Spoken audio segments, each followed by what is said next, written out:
Time's up, Admiral. Here it comes.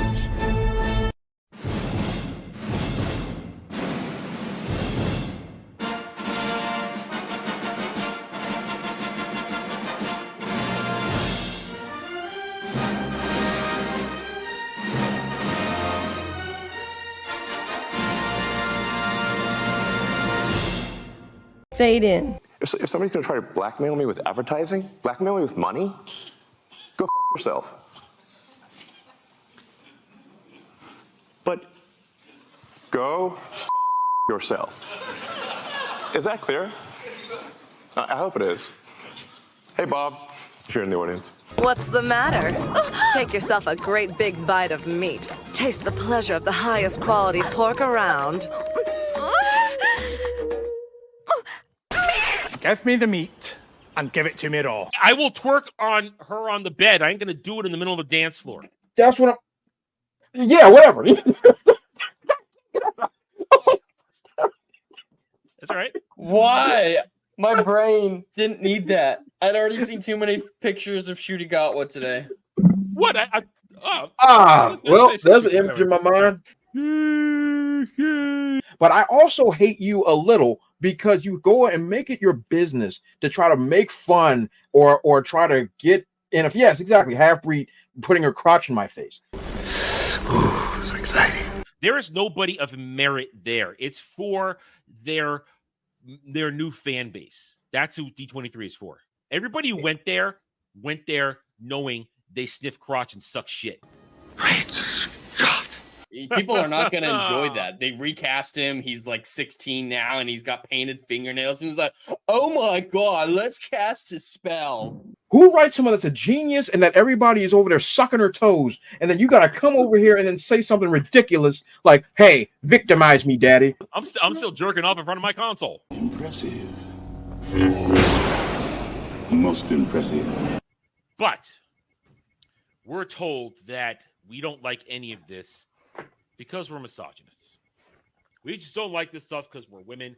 And the only reason we're unhappy about the Ray movie coming out, because, guys, did you hear the Ray movie was canceled and uncanceled? Did you hear that? Dre, you heard that too, right? I did hear it. Wait, I did hear it. What did I do? You said because we're women. We hate it because we're women. Okay. All right. Yeah, see, now Ariel just arrived, and she's going to make sure that I remember that. Yes, we didn't want it to come out like this, but Adam is in fact trans. He's coming out of the closet. Him and Dermy are in a relationship. It's time.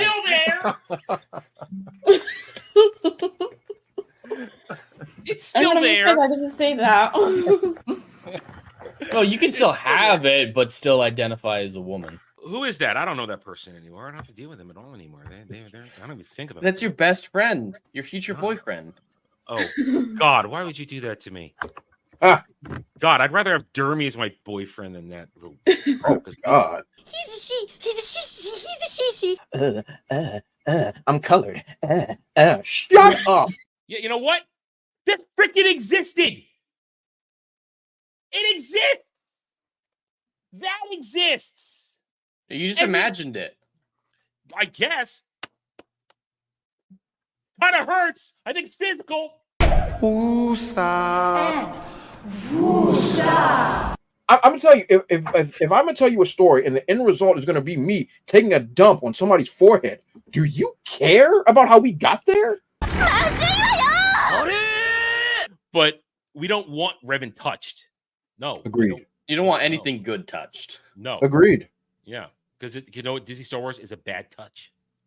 It is a bad touch. Touches you in the bad place. It's a bad touch. Show me on the doll where Disney Star Wars touched you. I need a bigger doll. Oh God. There's no doll left.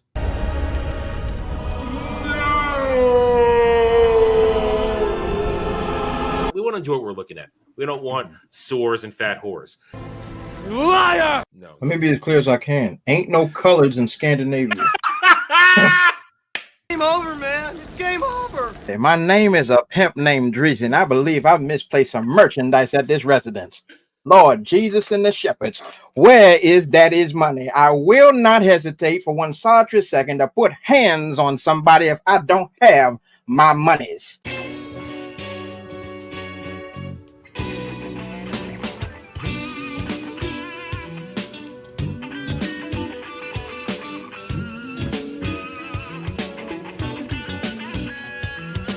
Down from the bar, there's a platform stage. I'm still proud of it. I'm fine with it all. Hi, everybody. Welcome to the round table, where we give you our very unique perspective on the things that happened in the week. And oh, what a week it was. Failed hate campaigns. Rings of Power, we have initial numbers. It's crashing and burning already. It's doing worse than last season, or worse than the previous season, which lost 70% of its viewership by the end of the season. And connect to all of it, we got failing woke video games. Outlaws is off to a fantastically bad start. I actually watched a little bit of gameplay on Friday because I had to kill 20 minutes, and we'll get to that. But it's been a fun one this week. I'm in a good mood for a lot of different reasons. Listen. Last night, we watched some Rings of Power. Well, we sort of watched it. We reviewed it. Mordor Country. Goddamn, Jed, that show is bad. It was bad. Yeah, just a little bit. Just a little bit. But they are going to continue to go forward. They've got the stands of that continue to live in a fantasy world. We'll get to that. Let's say hi to everybody. Hi, Jed. You survived last night just like me. Barely so, but I am happy to be here to chronicle the demise of Rings of Power on the, more front end, not talking about the show itself, because those reviews, those viewership numbers for last week were just abysmal. Losing so much of your audience after already, like you said, losing, what was it, 60% from the beginning of 70 from the beginning of season 1 to the end of season 1, and now we're looking at about half from the premiere. And they added a day. I don't know if you saw that. Samba reported 5 days for episode 1 of season 2 and reported 4 days for episode 1 of season 1, and it was still less than half. It's glorious. It's absolutely glorious. It's pathetic. I mean, we're a good month away from the Nielsen's, and that first Nielsen's is not even going to be accurate because of the 3-episode dump. Yeah. But following that, I wouldn't be surprised if we have an almost Acolyte situation where it is either at the very bottom, barely on the top 10 originals, or off completely after halfway through. I think it'll disappear. That's my prediction. Of course, for the first few episodes, it'll still be on the Nielsen's, I imagine, especially because of the 3-episode premiere. But I think it will fall off by the end of the season. Yeah.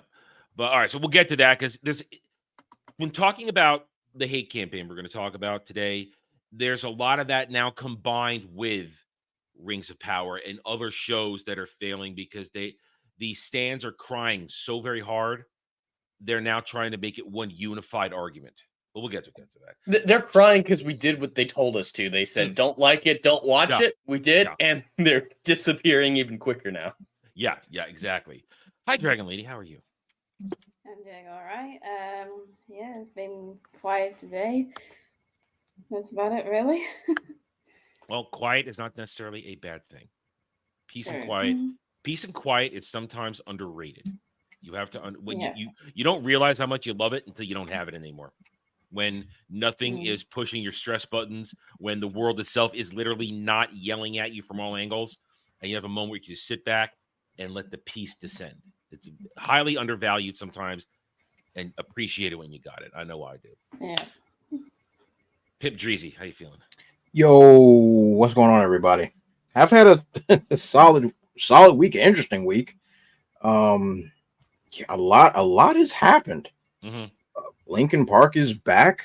Back with definite quotes. I haven't heard it because I haven't listened to Linkin Park since Meteora. People who are more interested than I am, I've heard a lot of commentary in our backroom discussions and other streams. A lot of people are not happy. And that's the thing, like I'm okay with giving Emily a chance. I think her voice, is different, obviously, because Chester cannot be replaced. Yeah. But I really think we as a as a fan base of Linkin Park, really just need to give her a chance. She comes off as someone that just wants to honor his memory. So I think we should give her a chance. So that was interesting. Didn't expect that news. But yeah, everything else, it's been a pretty smooth week. I can't be upset. Had some fun Pokemon battles this week that I was able to record. That were absolutely insane. So I've had a good week. And football's back, so I'm happy. Sports ball, what is that? I don't know. Well, two things. One, I want to add something to the Linkin Park thing, just because I want your take on, because you're having more of the positive reaction than I've heard about it from others that people that we all hang out with. I've heard that they don't necessarily hate her, but they shouldn't have her trying so hard to sound like Chester in some ways. And at the same time, the new stuff didn't sound so bad because it's not getting him. But I've heard the argument they should have just renamed the band. I don't like that argument at all. I've heard that. I don't like that. I don't like that. I've heard it too. They're like, oh, we should just rename the band. I'm like, no, you idiots. You don't. The name is iconic. That's like McDonald's changing something on their menu and then calling themselves Smack Burger. Like, no. You keep the name. And as far as her trying to sound like Chester, I will agree with you on that. When they were doing the Unplugged, I think this is the Unplugged tour that they're doing right now. But I get why she's doing that. It makes sense. The song was pitched for his tone of voice. So her coming off as whatever she usually sounds like it's not gonna flow. If you're gonna sing in the end, you better get those pitches right. You cannot be like whatever. You have to be him, which she's being put in a really, really bad situation because everyone's gonna compare. It's inevitable. Do you think they should have launched it differently? No, I think it's the best way they could have. Okay. I think it's the best way they could have. Yeah. There was no right answers as far as I'm concerned. Like I said, I've heard very mixed feelings. I've heard some people say she's good, some saying that she isn't. As I said earlier, the equivalent of Paramore replacing Hayley Williams if something happened to her. And like, you just don't do that with that kind of music, unfortunately. I mean, I honestly, I have no horse in this race because, like I said, I haven't listened to Linkin Park since Meteora, so that's my Hybrid Theory and Meteora are my entire Linkin Park experience. I stopped then, I didn't keep going, and so that's locked in my memory. And I haven't actually listened to it because I don't care. But it's the instant reaction that I heard from everybody was just fascinating to listen to because most of it was mixed, border on negative is what I've got. Yeah, it's a lot of considering I saw that you had a positive reaction to it. I was curious how you felt about those. Yeah, because I'm willing to give her a chance, and that's where I'm pretty much coming from. Because like I've stuck with Linkin Park since Meteor, Reanimation, Hybrid Theory, Fort Minor, Thousand Suns, Minutes to Midnight. Like I've categorized their entire. They're like one of my favorite bands of all time. And to be honest, they were on a steep decline, in my personal opinion, as far as most bands too. When they go on, not everybody can be freaking Aerosmith and go for 50 fucking years. Or exactly. In my personal opinion, they're on a steep decline. Unfortunately, before Chester even passed. So to me, this is a chance for a re-up, in my opinion. Like, hey, like got a new co-lead singer. You can bring new flavor. You can inject a brand new stick of adrenaline into this band that the best years in reality are behind them. I think we should give it a chance. I think she can be really good because I like what I saw from the Unplugged tour. So I'm being a positive Pete, and I'm going in. I think there's nothing wrong with that. It's an interesting situation though. So. Here I am, not even knowing who Linkin Park was until this news came out last week or whatever. Oh, Jed. Child. I know. I mean, what I will say is I can't speak to the music, the band, or any of those choices. The one thing that did stand out to me is how soon their first show is. they announced it with what was a 2-week straight. It was something Yeah. insane Yeah. before their first show goes. And even as someone who knows nothing about them, I imagine people will want to go and listen to her sing, listen to some of the band's old music, get time off of work, and 2 weeks for the first show from the announcement that they're back is just insane to me. Yeah, it's lightning. People enough time to react to it and actually decide to go buy tickets. Yeah. So it's a very interesting thing, and I think the band is really doing like Linkin Park has always been a unique hybrid alternative band. They always been that way. They were to me, they were like if the Beastie Boys actually had lyrical ability. You know what I'm saying? That's what they always were to me. so because they had Chester with the major vocals and Mike Shinoda as a legitimate lyricist. It was a very unique mix of music with hardcore metal and hip hop. It was a very, very unique blend of sounds. And that's why, in my personal opinion, why it became so popular, because then they were imitated and then nobody can do it. No one could do it like them. No one could do it like them. So this is very interesting. I'm very intrigued to see how things go, because M. Shinoda is, in my personal opinion, one of the most underrated lyricists of all time. If you haven't checked out the solo album he did with Fort Minor, you owe it to yourself to check it out. It's a very good offshoot from Linkin Park that doesn't decline. It was really good. Like in their prime, my goodness, it was crazy. Yeah. Like I said, the first two albums were really, really good. Wait. And I didn't stop because I was bored with them. That was about the time I stopped caring about new music in general. It's like I don't really care about bands and that, and I just started leaning more into soundtracks and stuff like that, which really at that time when I was doing a lot of writing, it's soundtracks spoke to me more in terms of giving me inspiration rather than actual albums of bands. So I just kind of leaned towards that more, and I never really went back. I mean, honestly, I don't have new albums of bands of anything. Of course, all the bands I like are from mostly the 90s. So when I was a teenager and I was really into stuff, or carryover from the 80s like Aerosmith and stuff like that. So, but it'll be interesting to watch what happens. It definitely will. All right, so as I said, I think we've got an interesting show today. It sort of changed. I mean, the week started essentially with just getting ready for Rings of Power stuff, because that's the mode I'm in. Wait till Wednesday night, Thursday morning, do review. Everything else I can get on the week is just gravy, because I'm in review mode, and that's generally what really my channel is built on, reviews. But then Wednesday happened, and I remember I woke up a little earlier than normal, and I was just dicking around, going through Twitter, looking at articles. Shut up. Going through articles and checking Twitter, and then suddenly I saw something. I'm like, whoa, what's going on here? What's going on here? And that took over the week.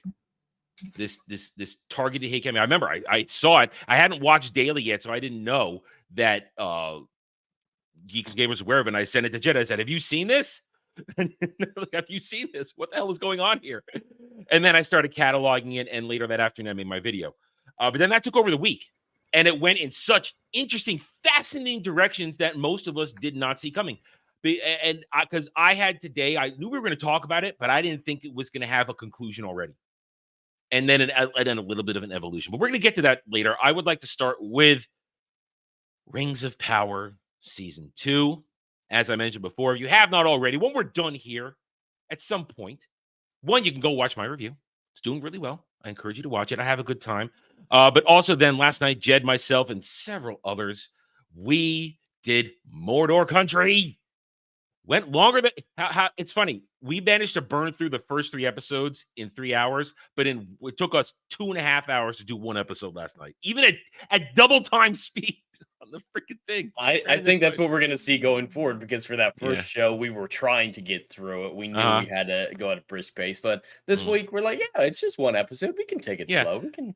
And we had a full panel too, so there were more voices were adding to the chorus of disgust. But essentially, what we had going on here is it got even worse. We're not going details. You want to hear details? Watch my review. Watch Mortal Country. But the numbers are out already. I mean, that's not it. Wrong one. We do need to get Dre's reaction to a couple Yes. things. I had it and I lost it. Where did it go? That one. There we go. Boom. Got it. It's annoying on the side tab on the side of my sidebar. When I have Park Place as the opening article, they all look the same miniaturized, so I can't tell which one it is on first glance.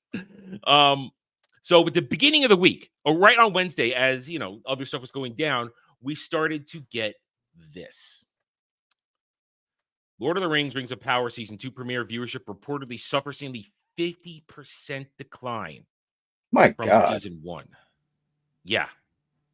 It's worse than that sounds, Dre. So yes, these were the Samba TV numbers, which is a small sample size. So we just compare Samba to Samba here. Yeah. And they did.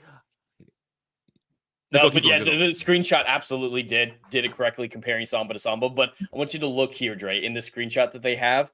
The Rings of Power Season 2 on Amazon Prime Video over its first 5 days did 902,000. First 5 days. That's an important number to remember. 5 days and 900,000. Does this constitute all 3 episodes? Just the first episode. The premiere, just the premiere episode. Okay. Which they did exactly last time. They dropped 3 episodes at once and nearly broke all of us. It was pretty horrendous. But yeah, these numbers are specifically for episode 1. They say it in that screenshot there. But they do make a little bit of a change from season 1 to season 2. Do you have that screenshot? Yes, I do. Hang on, let me go back to it. I was trying to get the pictures. Yes, here we go. You mean this one? Is this one you want? No, the other Samba TV one from. Oh no, I don't have that one. All right. Season 1, it had that screenshot from Samba, just like this one. It said, what was it, 1.8 million? No, it was 1.8. It was 1.8? Okay, 1.8. Yeah, I think it was 1.8 million, but it said the first 4 days. For season 2, they added a day for these metrics, and it was still half the viewership from the season 1, episode 1 premiere. So essentially, no one has returned to watch this show. Nope. Well, no one has returned from the only remaining 30% at the end of season 1 when they had it. Good grief. Yeah. So if we just have a 70% drop from the beginning of season 2 to the end, like we saw with season 1, we're going to be looking at some abysmal, non-existent numbers. That's why I said I think they're going to drop off the Nielsen's because, season 1 lost 70%, and we're already down 50% from the premiere of season 1 with season 2. So 70% drop from half of season 1. It was barely getting on the Nielsen's to begin with season 1. So there's no way they're going to be able to even get to reporting levels. We're not going to know the numbers beyond what Samba gives us, I think. They're just going to be so low for the most part. Yeah, I mean, that's why we said you have to discount the premiere. Yeah. You have to discount the premiere because it's like Acolyte. It's an amalgamation. Aberration, not aberration. Well, just like this, they're changing the rules to make it look better. With this one, they're adding an extra day to help it make it look a little bit better. With having 3 episodes come out at once, that makes it look much better in the Nielsen's. And these stands are going to clap that and say, "Look, it's the most successful show in the world because it had, 1 million minutes watched or 1 billion minutes." And that's watched. the thing. It's the millions minutes watched bullshit metric that they use to try and show something successful when that doesn't actually reveal viewers. No. It's just people turn it on. I mean, the Disney Star Wars stands have tried to use that to try and fluff up Acolyte numbers saying, just turn it on and leave it on. It'll help. Just watch it on repeat, yeah. Yeah. It's not, that's why, love him or hate him, Nielsen is the most accurate for that because even though they use million minutes views, it's still household and when it's just watched, at least traditionally, not streaming, but like traditional views, it counts it as just a single watch a view. So when they do that, it's retarded to have them try and tell you, oh, this is how it is. So this is a disaster out of the gate for them, a complete and total disaster. And like Jed and I were saying before, the kind of fake praise for it. Let me go back to the other one I had on this. I got several different things on here. That's why this is pathetic. When Shills site Fellowship of the Fans comes out with this. Lord of the Rings: Rings of Power Season 2's first 3-episode premiere becomes a Prime Video biggest opening weekend of the year. Not ever. They're doing the trick of the year. That's not something to be proud of. No, especially with The Boys starting to struggle. Yes, it still did pretty well for season 4, but it is a major decline over the last few seasons because people are starting to realize how bad that show actually is. Season 1 was incredible, and then it's just jumped off a cliff ever since then, and they're starting to hurt because of it. Yeah, they're hurting because of it. So yeah, comparing it to The Boys, yeah, that might be okay for a normal show, but for The Boys, these numbers were bad. So so when you're comparing it to, like you said, a show that's on its massive decline, that doesn't have the relevance or enthusiasm that it had years ago with season 1, saying that look at that, it just eked it out, and so this is probably the legitimate minutes that Nielsen will run with. So it's probably going to be somewhere in the top 5, because that's top 5 originals in the top 10. That's top 5. But with what we saw yesterday, or what we reviewed yesterday with episode 4, and the horrible, massive lore breaks, it will probably drop to the lower 5, and then when we get to whatever's going to go down this week, Jed, I think you might be right. I think it may completely fall off for the remaining middle 3 episodes, and then like with Acolyte, it'll cling to the 10th or 9th spot with the finale, because people show up for finales to watch the card. Yeah, it might come back into it. But yeah, just looking at that number, 764 million minutes watched, the bottom numbers are usually in the 200, 300 million minutes watched. That's like 9. So you break it down by episode. You break it down by 3, just divide that by 3, which isn't going to be exact because people, not everyone finishes all 3 episodes, but still you're looking at the bottom of the barrel, and they're proud of that. Yeah. They don't, and that's why this is a bullshit number, because it's 3 episodes. But when you break it down, 200 to 300 million, that's low bottom 10. And when these things are getting destroyed by us, by everybody with a brain, there are still people who like it. If you like it, that's fine. But I question your taste, but but don't pretend. Just say you like it, but don't try to don't do an Acolyte and tell us that people are grifting and yelling and pretending that it's horrible and reviewing it. Don't do that. You can like it. Problem is, they're also trying to push certain messaging that we're all racists, and that's why it's never hates it. They're doing that, and we'll get to that when we discuss the Acolyte stuff today, or the Disney Stan stuff more accurately. We're all racists because we don't like certain things like this. Let me bring this down, because Dre, several things happened in this episode. Okay. Now, unfortunately, I got rid of my copy, so I didn't realize till I woke up this morning that I needed to have certain screenshots. So, forgive me for my for my bad versions, but Dre, I think you are familiar with black stereotypes in Western entertainment. Of course. So we are constantly accused these days of being racists because we make fun of these stereotypes when they come up. But are we the racists, or are they the racists when they literally decide to put out a fat, angry black woman as the leader of a Hobbit offshoot, who literally demeans everybody, calls them names, has wide, angry, crazy black lady eyes?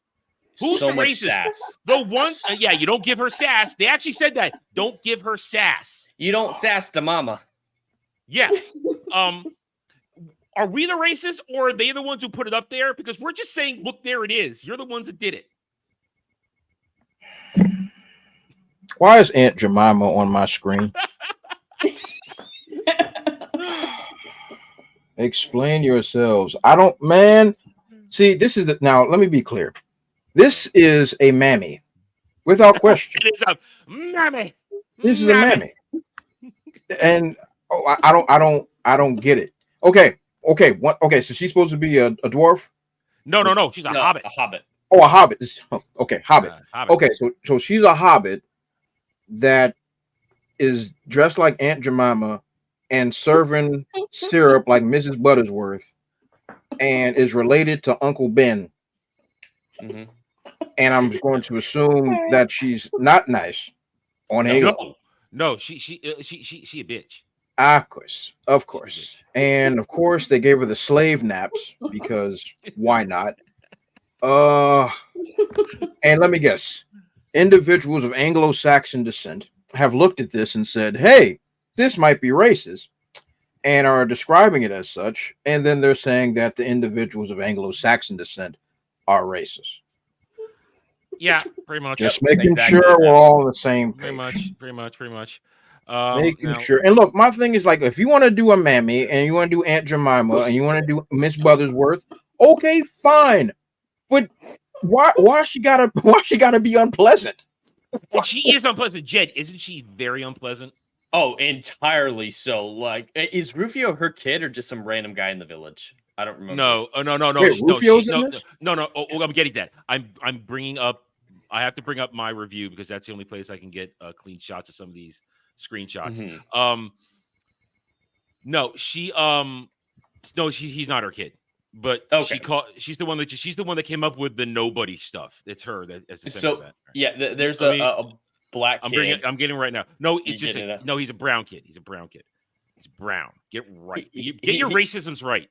He looks like Rufio from Hook. That's why I call him that. Hang on, I have to get through the That's acceptable. I'm getting through the ad. No, it's not acceptable.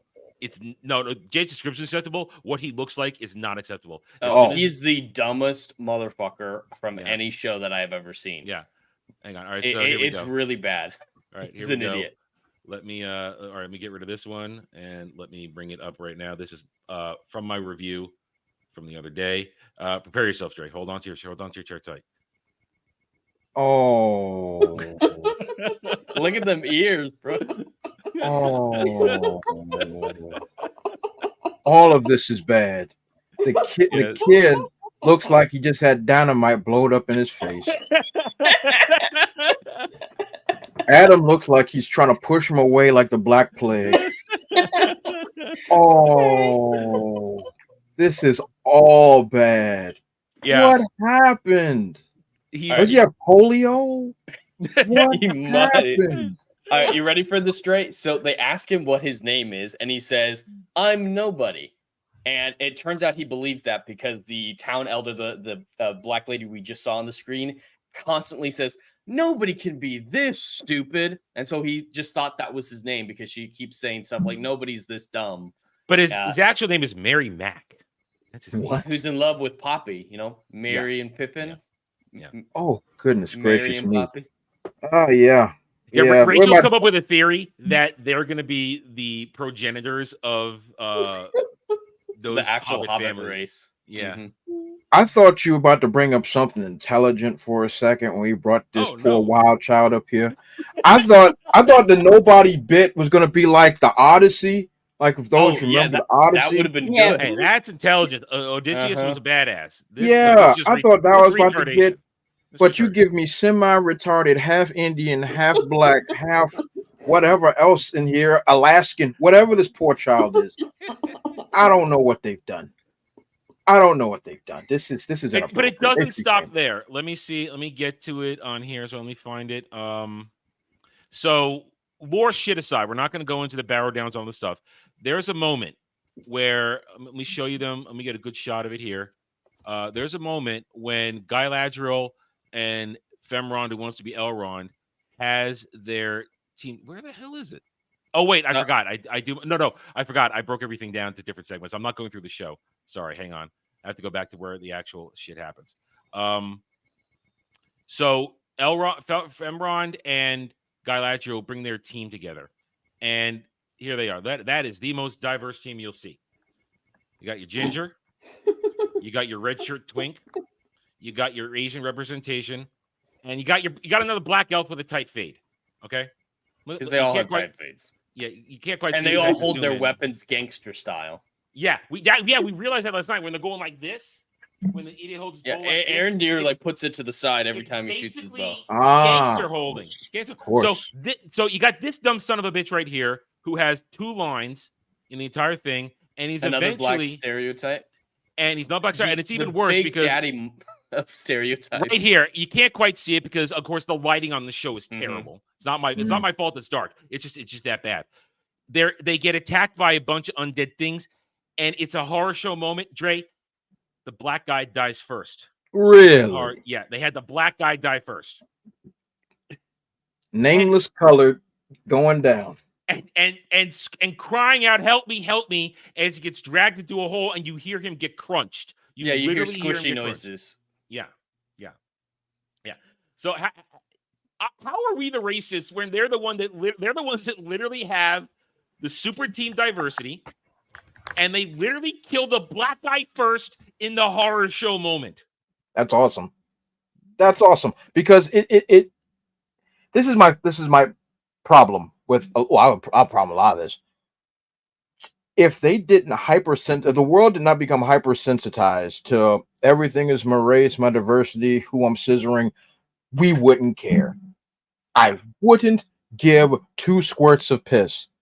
But since they have created a culture in which we gotta elevate the darkies and the browns and the white man got to go down, like that garbage, once you input that into everything, now we can't help ourselves but to call you out on the hypocrisy that you created.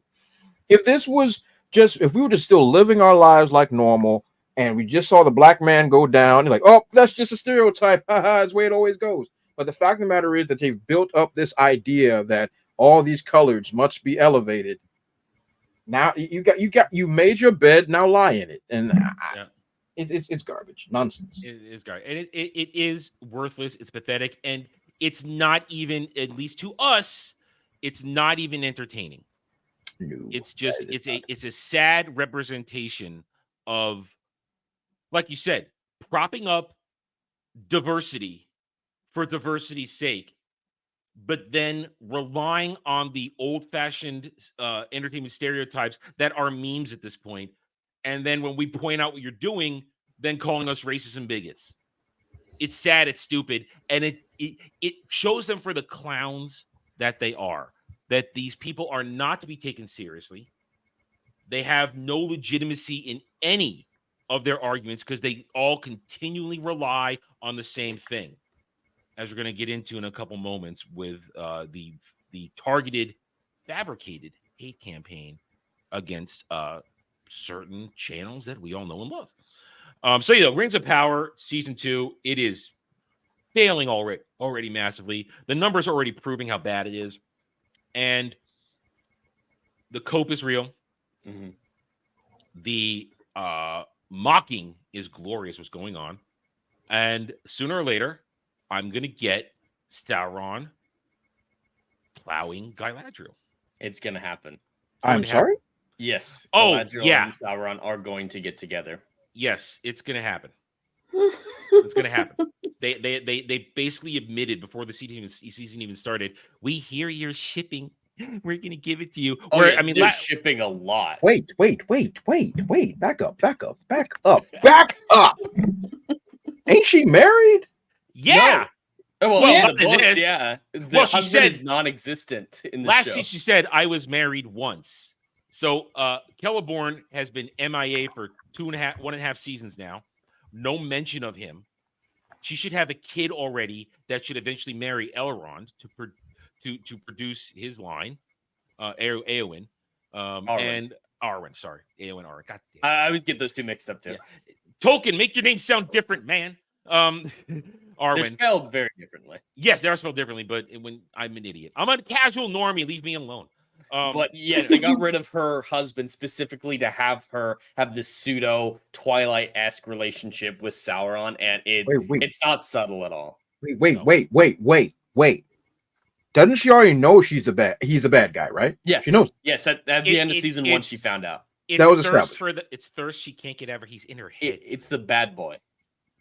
She's always blaming him and finding excuses to talk about him just because she's thirsty for him. Wait, okay, all right, okay. So help me understand. So it was We barely established. understand. We barely Yeah. understand. So, it's gonna be So fun. it was established at the end of the season 1 that he is the bad guy, obviously, Yeah, right. after being a deceiver or whatever. Now he is, I'm going to assume, is the main big bad for the second season. Sort of. He's blamed for everything, but it's this random orc elf dude, Adar, who's actually doing Jed. everything.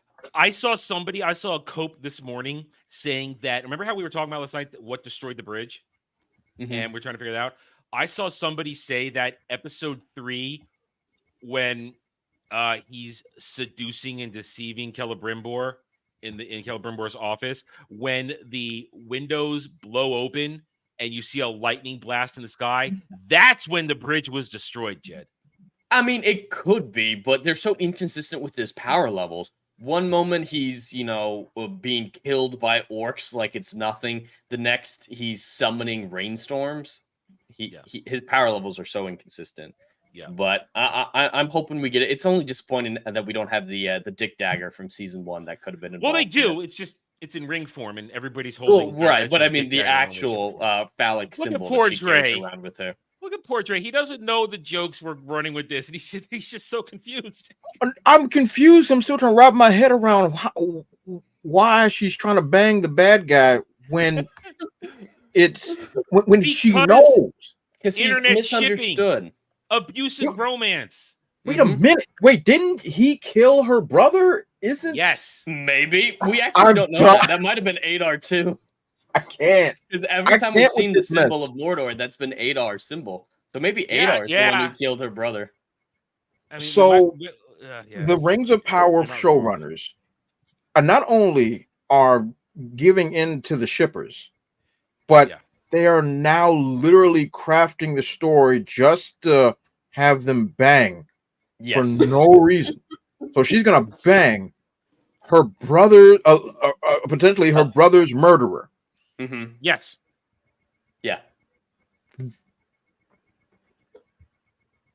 What? And she's evil. Yes, she's the real villain. She is the bad guy. Hey, Galadriel, warrior princess. She is the baddie. They established at the beginning of season 2 that there are no Hobbit movies. There are no Lord of the Rings movies. There is no one ring to rule them all without her. She's responsible for all the evil. Because if she had just gone back home to the Undying Lands, Valinor, at the beginning of season 1, Sauron would have drowned. Because it was completely random that he was on a ship. And and even though he's Sauron and could have teleported out of there in a blink, he just was happy to sit on the makeshift raft with the other survivors of the shipwreck. Just accidentally found Galadriel, and she accidentally saved his life. While she was swimming thousands of miles back to Middle-earth. Sauron is dead without her. There's no ring without her. There's no Frodo, Sam story. Man, I thank God Almighty I'm not laying my eyes on this garbage. Oh my goodness. So we thought they were going to F last season because we thought, oh man, I feel it. It's happening. And then they cock blocked us. They denied us. But we were hoping, and listen, as hateful as this is, as much as we despise it, we want this to happen, Dre. You don't understand. Oh, yeah. We want them to F. We need them to F because it's just going to be glorious. Because they're going to be fighting, and then there's going to be angry sex. It's going to be great. It's going to be beautiful. Yeah. Oh, another thing you're going to love, Dre, that gangster elf we were talking about, in both seasons so far, he's never displayed a single emotion. His face doesn't know how to express. Not even when his baby mama died. Zero emotion. Oh, that's the black elf. Yeah. Yeah. I call him Legolas the Black now. That's what I call him. Legolas the Black. Well, I like Legolas the Black. But in this last episode that we reviewed last night, he showed emotion for the first time when he was apologizing to an Ent wife for harming the forest. And she gave him a little flower. This is a bad dream, right? Is this an acid trip? Are we all listening to Pink Floyd? What is going on right now? How is this a show? And I don't know if you heard us talking about it last week, but there's orc nuclear families, right? Did we mention that? Yes, I remember. The orc families. So the official Rings of Power Twitter account has been trying to justify that by saying Tolkien said the orcs multiplied. That's the quote that they did to justify it. Yeah, that doesn't justify a family existence. That just means they bang. That's all that. Yeah, and they That's probably the bang. difference. They probably bang anything, willing or unwilling. Mm-hmm. Yeah, That that's the same thing. account also said that they ship Isildur and this new chick that they introduced for season 2. She sapped him when they first met, stabbed him in the leg, and then turned out to be a villain who's been deceiving him. And then she toyed with his emotions, and then her Mhm. boyfriend came back, so he got and fucked. and they majorly made out in front of him. Her fiance ran up, Isildur sitting right next to her, and they just go to town on each other. Yeah. The fiance and this chick. And Isildur just walks away all cucked, like, oh. And he's just gonna go sit in the corner and watch now with his dick in his Are these is this character of Anglo-Saxon descent? Actually, no. They're all kind of mix. Yeah, they're all. Right, duh. I forgot. Yeah. Duh. There are no white people. Duh. I'm Isildur's daddy, Elendil, he's white as you can be. But Isildur and his sister's pretty white. Oh yeah, big tits sister McGee. She's very white with very big tits. So I don't know if they had different moms, but yeah, he's definitely got some color mixed in. Yeah, he's got yeah. And the chick he was macking on, I call her ethnically ambiguous Astrid because you can't tell what she is. But yeah, the Twitter accounts are very proud that they're shipping the two of them. Yet now they just all separated them. Dysfunctional relationships, all the most abusive situations. These people, the actual shippers. I think the downfall of society can be traced back to Tumblr's irrelevance. They needed to stay over there. They were segregated. They were safe. We were safe from them. They were happy in their weirdness on Tumblr where none of us saw it. Yeah. I mean, that Tumblr gave us Raylos. It gave us everybody that likes Disney Star Wars and their bad romances. And Hollywood never listened to Tumblr. They were unaware of Tumblr. Now that they're out in the wild, Hollywood's like, oh, they want dysfunctional relationships. Yeah. Abuse is romance. Abuse is romance. I mean, if Acolyte taught us anything, that's what it taught us. Well, I failed to acknowledge our abusive relationship. Hail to the chat. We love you guys, and you love to make fun of us. Hail to everybody here. Hail to Goddess, one of my mods here to keep the peace, make fun of me. And no. I am not a boomer gamer. I make mistakes. I don't boomer. All right? Things sometimes just happen outside my control. Sounds like what a boomer would say. Shut up. Going on to howdy, Kale. How are you? Hail Hussein. Hail Clifton. How are you doing? Hail Huzzah, son of Joxer. Going on down the list. Who else is here and chatting? Hail Andy Pickle. How are you? Hail to you, Ruben X. Hail Alex Vang. And I think that's everybody who is currently talking yesterday. Hail Hammy. How are you, young man? And welcome to everybody again. We're happy to have you guys here on this busy Sunday afternoon. Hit that like button. Subscribe to the channels if you're having a good time. We appreciate your support. We cannot do this without you. Anyway, so we're talking about these deranged people who are supporting these fantasy things in terms of pretending why this shit works. Okay, a lot of them are broken, and now shifting over to the Disney Star Wars stands. You know, this gets a little commingled in some of what's been going on, but the Disney Star Wars stands, especially the Acolyte stands, that has been the biggest level of cope we've seen in a long time. I mean, just because we've been talking about it, I have to bring it up because we have to check in. It's our duty. Oh, it's up a little bit more. Last week, when we checked in on the petition, I believe it was a 64K, correct? I believe it was 64K. Yeah, roughly around there, I believe. Well, a week later, they've managed to get another 7,000 signatures. Oh, wow. This will change the world. Yeah. Now, where's the decanonize the Acolyte one at? I don't know. I haven't been keeping track of that one. I just learned about it yesterday, so I don't know. Listen, that one's as much cringe as anything else because I feel like let's not play that game because that's you're playing into their weirdness and by doing it. But if it's ironic, I think it's fine. Yeah, if it gets more than them, I think that would be funny. If it gets doing more. It faster than them, they're at 22,000 and they're 2 weeks newer. This has been going on since August 20th, and we are now on September 8th. So it's been about almost 20 days. Almost been 20 days, give or take a day. So but this is sad. It's clearly out of steam. It inches along a little bit every day, but they still pretend that they have this sort of massive win. That, oh my God, look how many people have signed this. No, that's literally everybody that's been watching it. They're trickling in now. And how many of those are multiple accounts? Let's be honest. How many are multiple accounts? But the Acolyte broke something in their weird little stand brains. They cannot get over the fact that this show was canceled.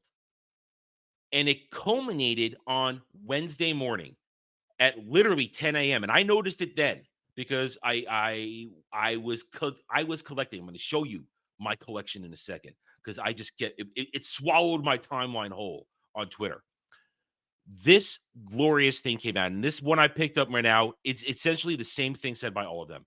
Something dropped at 10 a.m. I caught it about an hour and a half later when I woke up, and how do I put this correctly? How do I introduce this correctly? You all know what happened, but I want to introduce it properly.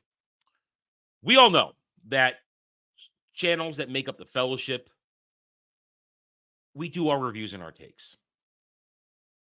We give our opinions, and we do it in entertaining fashion that makes fun of the retarded shows and the people involved, okay? Many a time, most of the time, we do not go after actors and actresses, directors and showrunners, writers, outside of their characters. The actors and the actresses outside characters, with the showrunners, we will go after them when they say stupid shit in all their interviews. We only engage with them on a roasting level when they say stupid shit like all people are racist and bigots. If you're white and you are hating this, you're right-wing activists. That's when we engage. But as the history shows, we simply make fun of them and we call them out on their very words. And I would say 99.9% of the time, there always is somewhere the actual person who's going to throw out a racial slur. We do not use actual hate language. We don't use it. We don't say N-word this. We don't say F-word that. We're way too early. I'm not going to even drop that. It's a Dermy's channel where I'm happily going to drop it. And Melanie Macword. That's it. Melanie Macword. We don't partake in that. We find clever ways to make fun of them. But according to everybody who isn't us, being the stands and the retards, the shills, just because you make fun of a fictional character, that is racism, it's hate speech, it's bigotry, it's misogyny. We're going after people of color because they're people of color in the shows that we supposedly like. So combine their initial default setting of everybody's racist, misogynist, combine that with their broken brains from the Acolyte getting canceled, and you get this. This is this is an example, one of many. They all read like this. Demonstrable racism and hate shouldn't be monetarily incentivized by YouTube.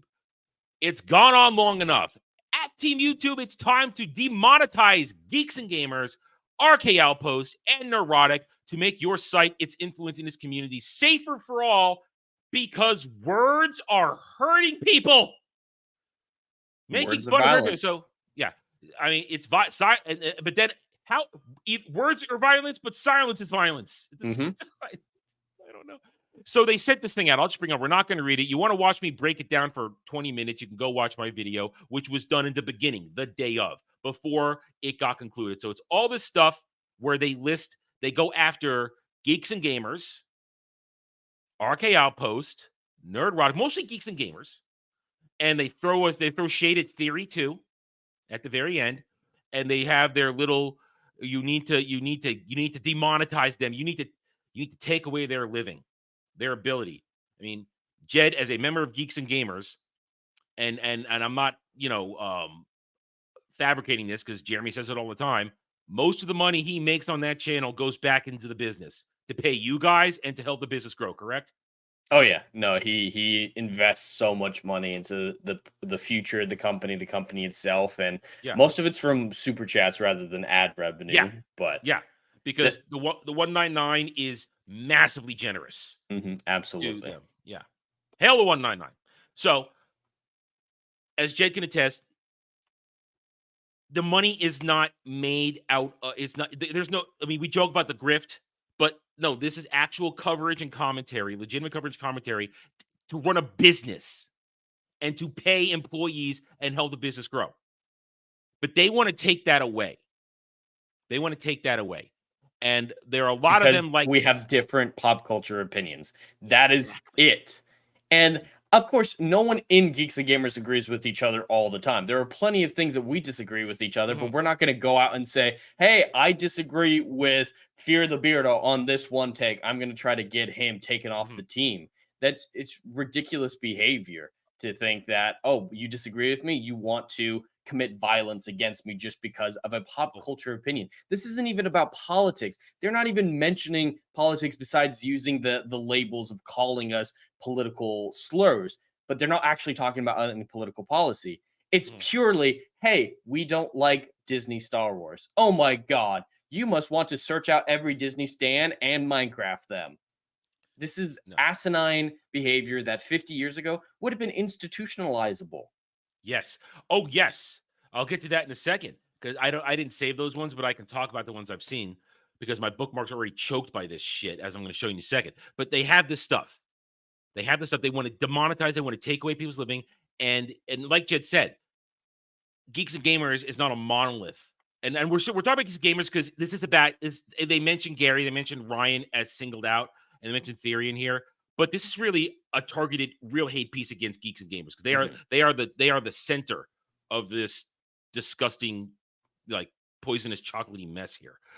And Geeks and Gamers is not a monolith because all you got to do is watch daily every week.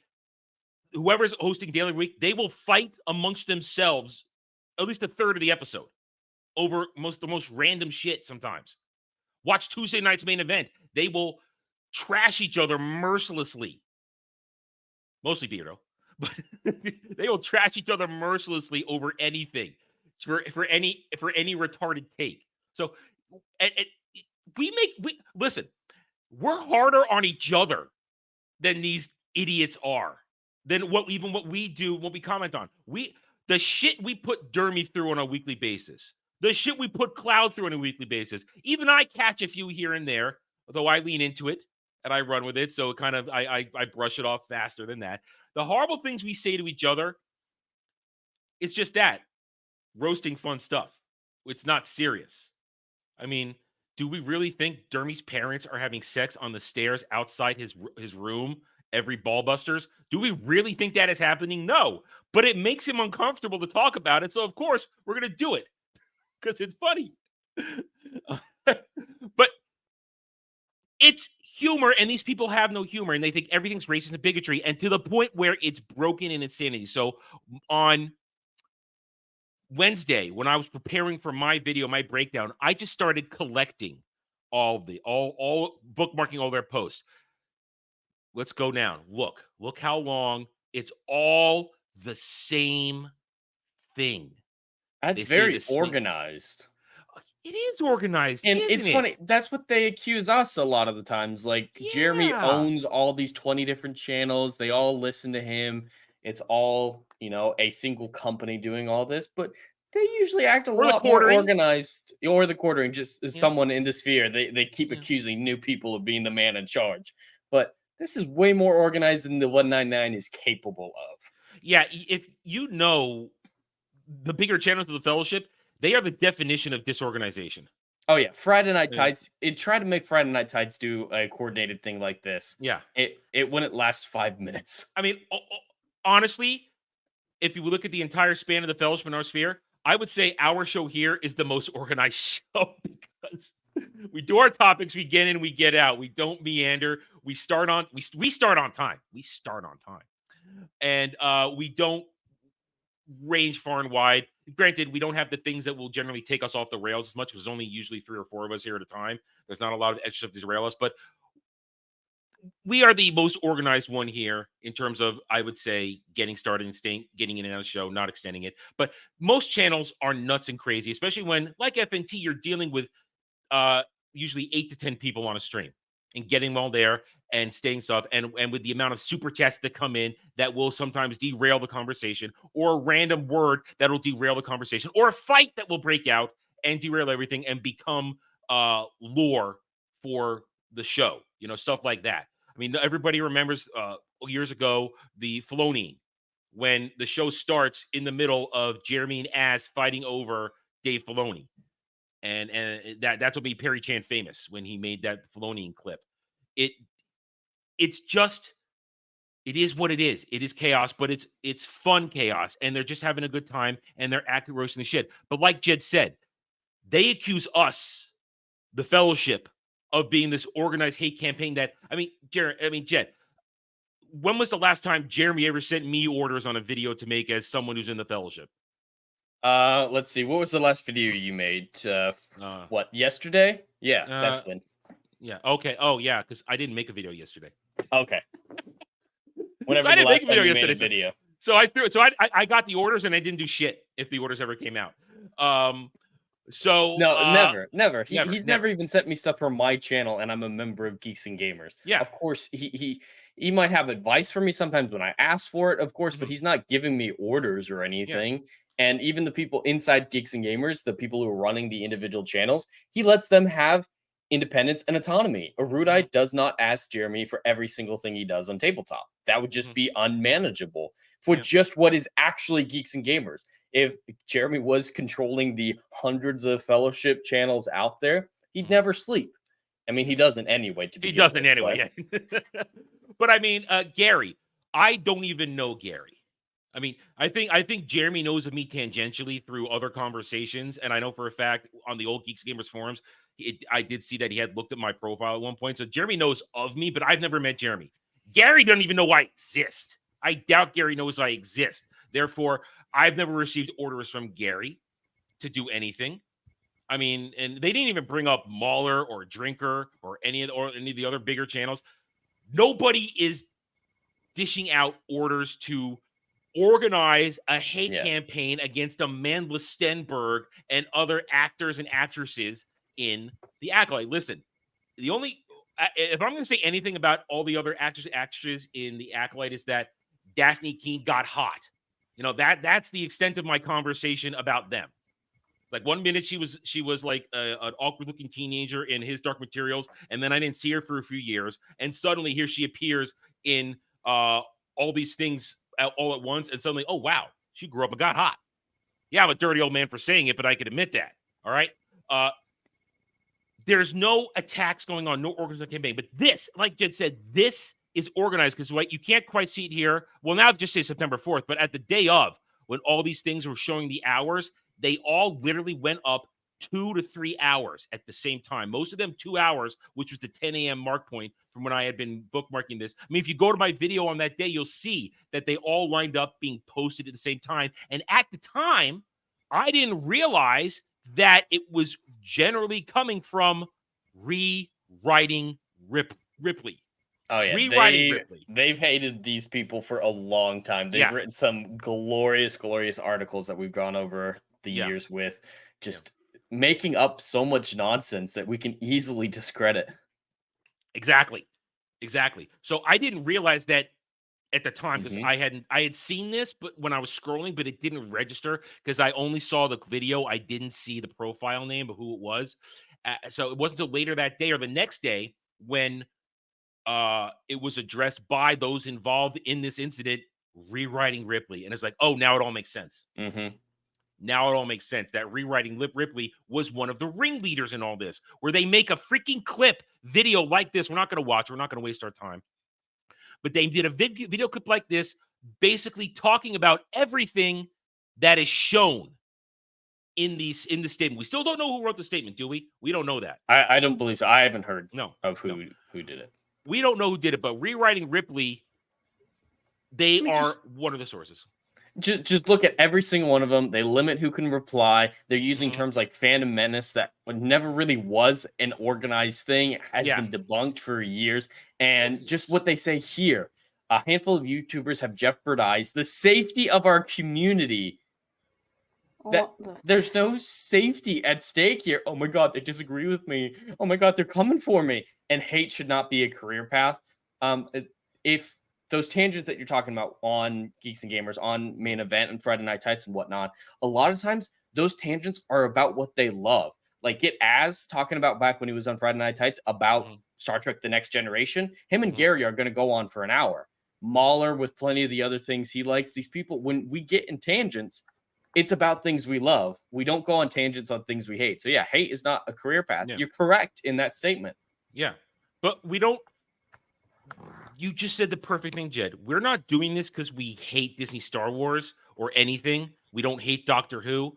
We are spurred to action because we love these franchise, and we're disgusted by what these ideologically driven commie Marxists have done to everything we love. So we're going to chronicle how crap it is while comparing it to when it was good. It's not that I hate. And to borrow their things, we do it out of love. To borrow their cringe-ass Last Jedi line. And through all this, they still try to say, they even said it in this thing right here, they even keep pushing the lie that we drove Kelly Marie Tran. Look, 2018, Geeks and Gamers encouraged harassment against Kelly Marie Tran, leading up to Tran's departure from Instagram due to prolonged harassment. They can't, 4 years later, they can't produce a single receipt. No, I'm sorry, 5 years later. This was 2019. Yeah. 2018, 2019. They can't produce a single receipt of that happening. They can't.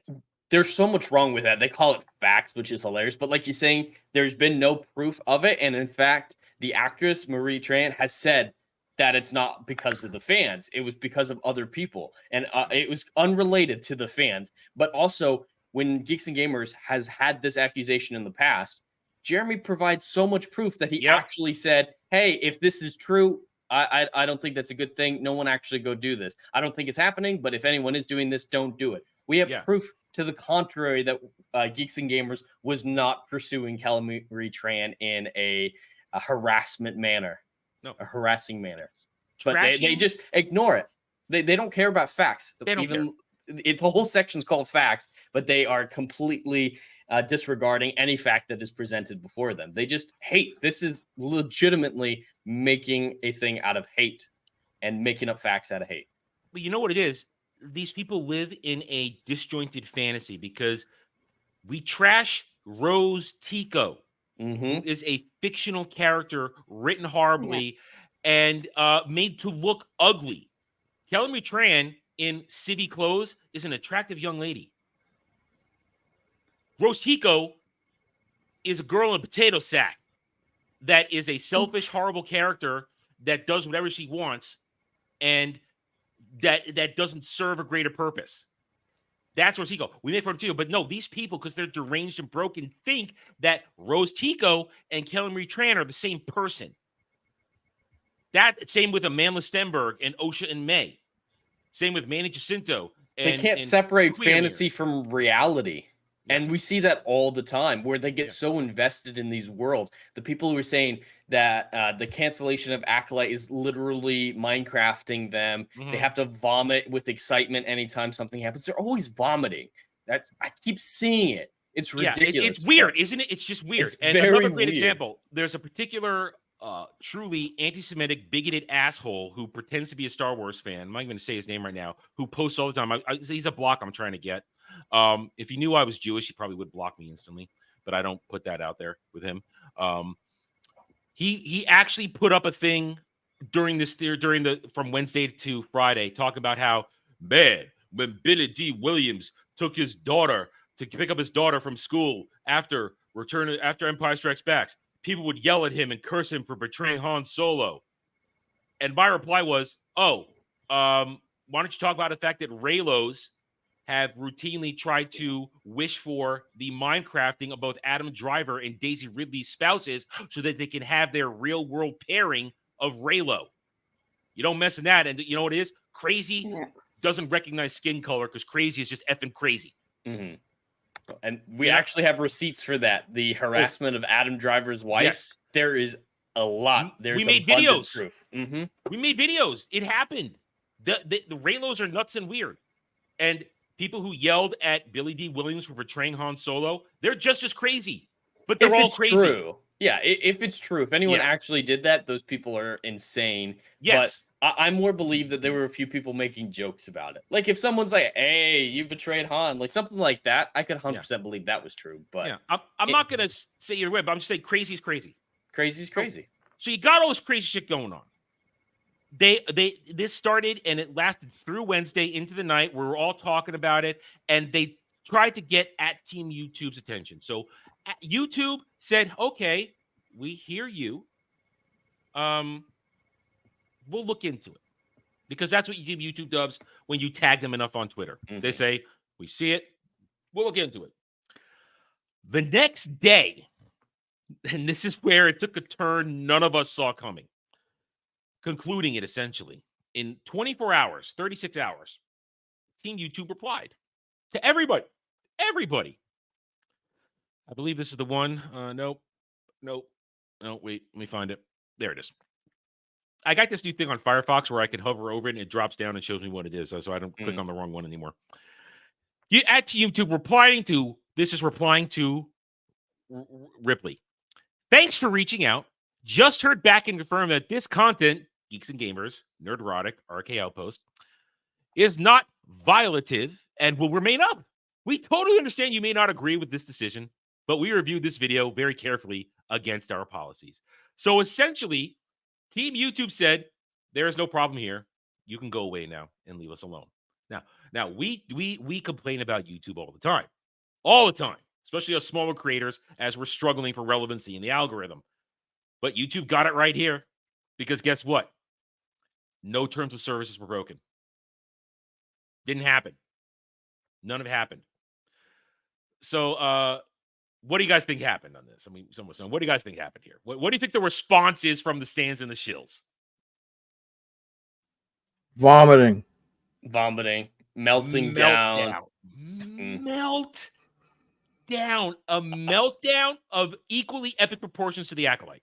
All right, I have a prediction here. At least one of these people will say, "Oh my God, now I know YouTube is not safe for people like me. It is not a safe space. YouTube has made it very clear that they don't want my business."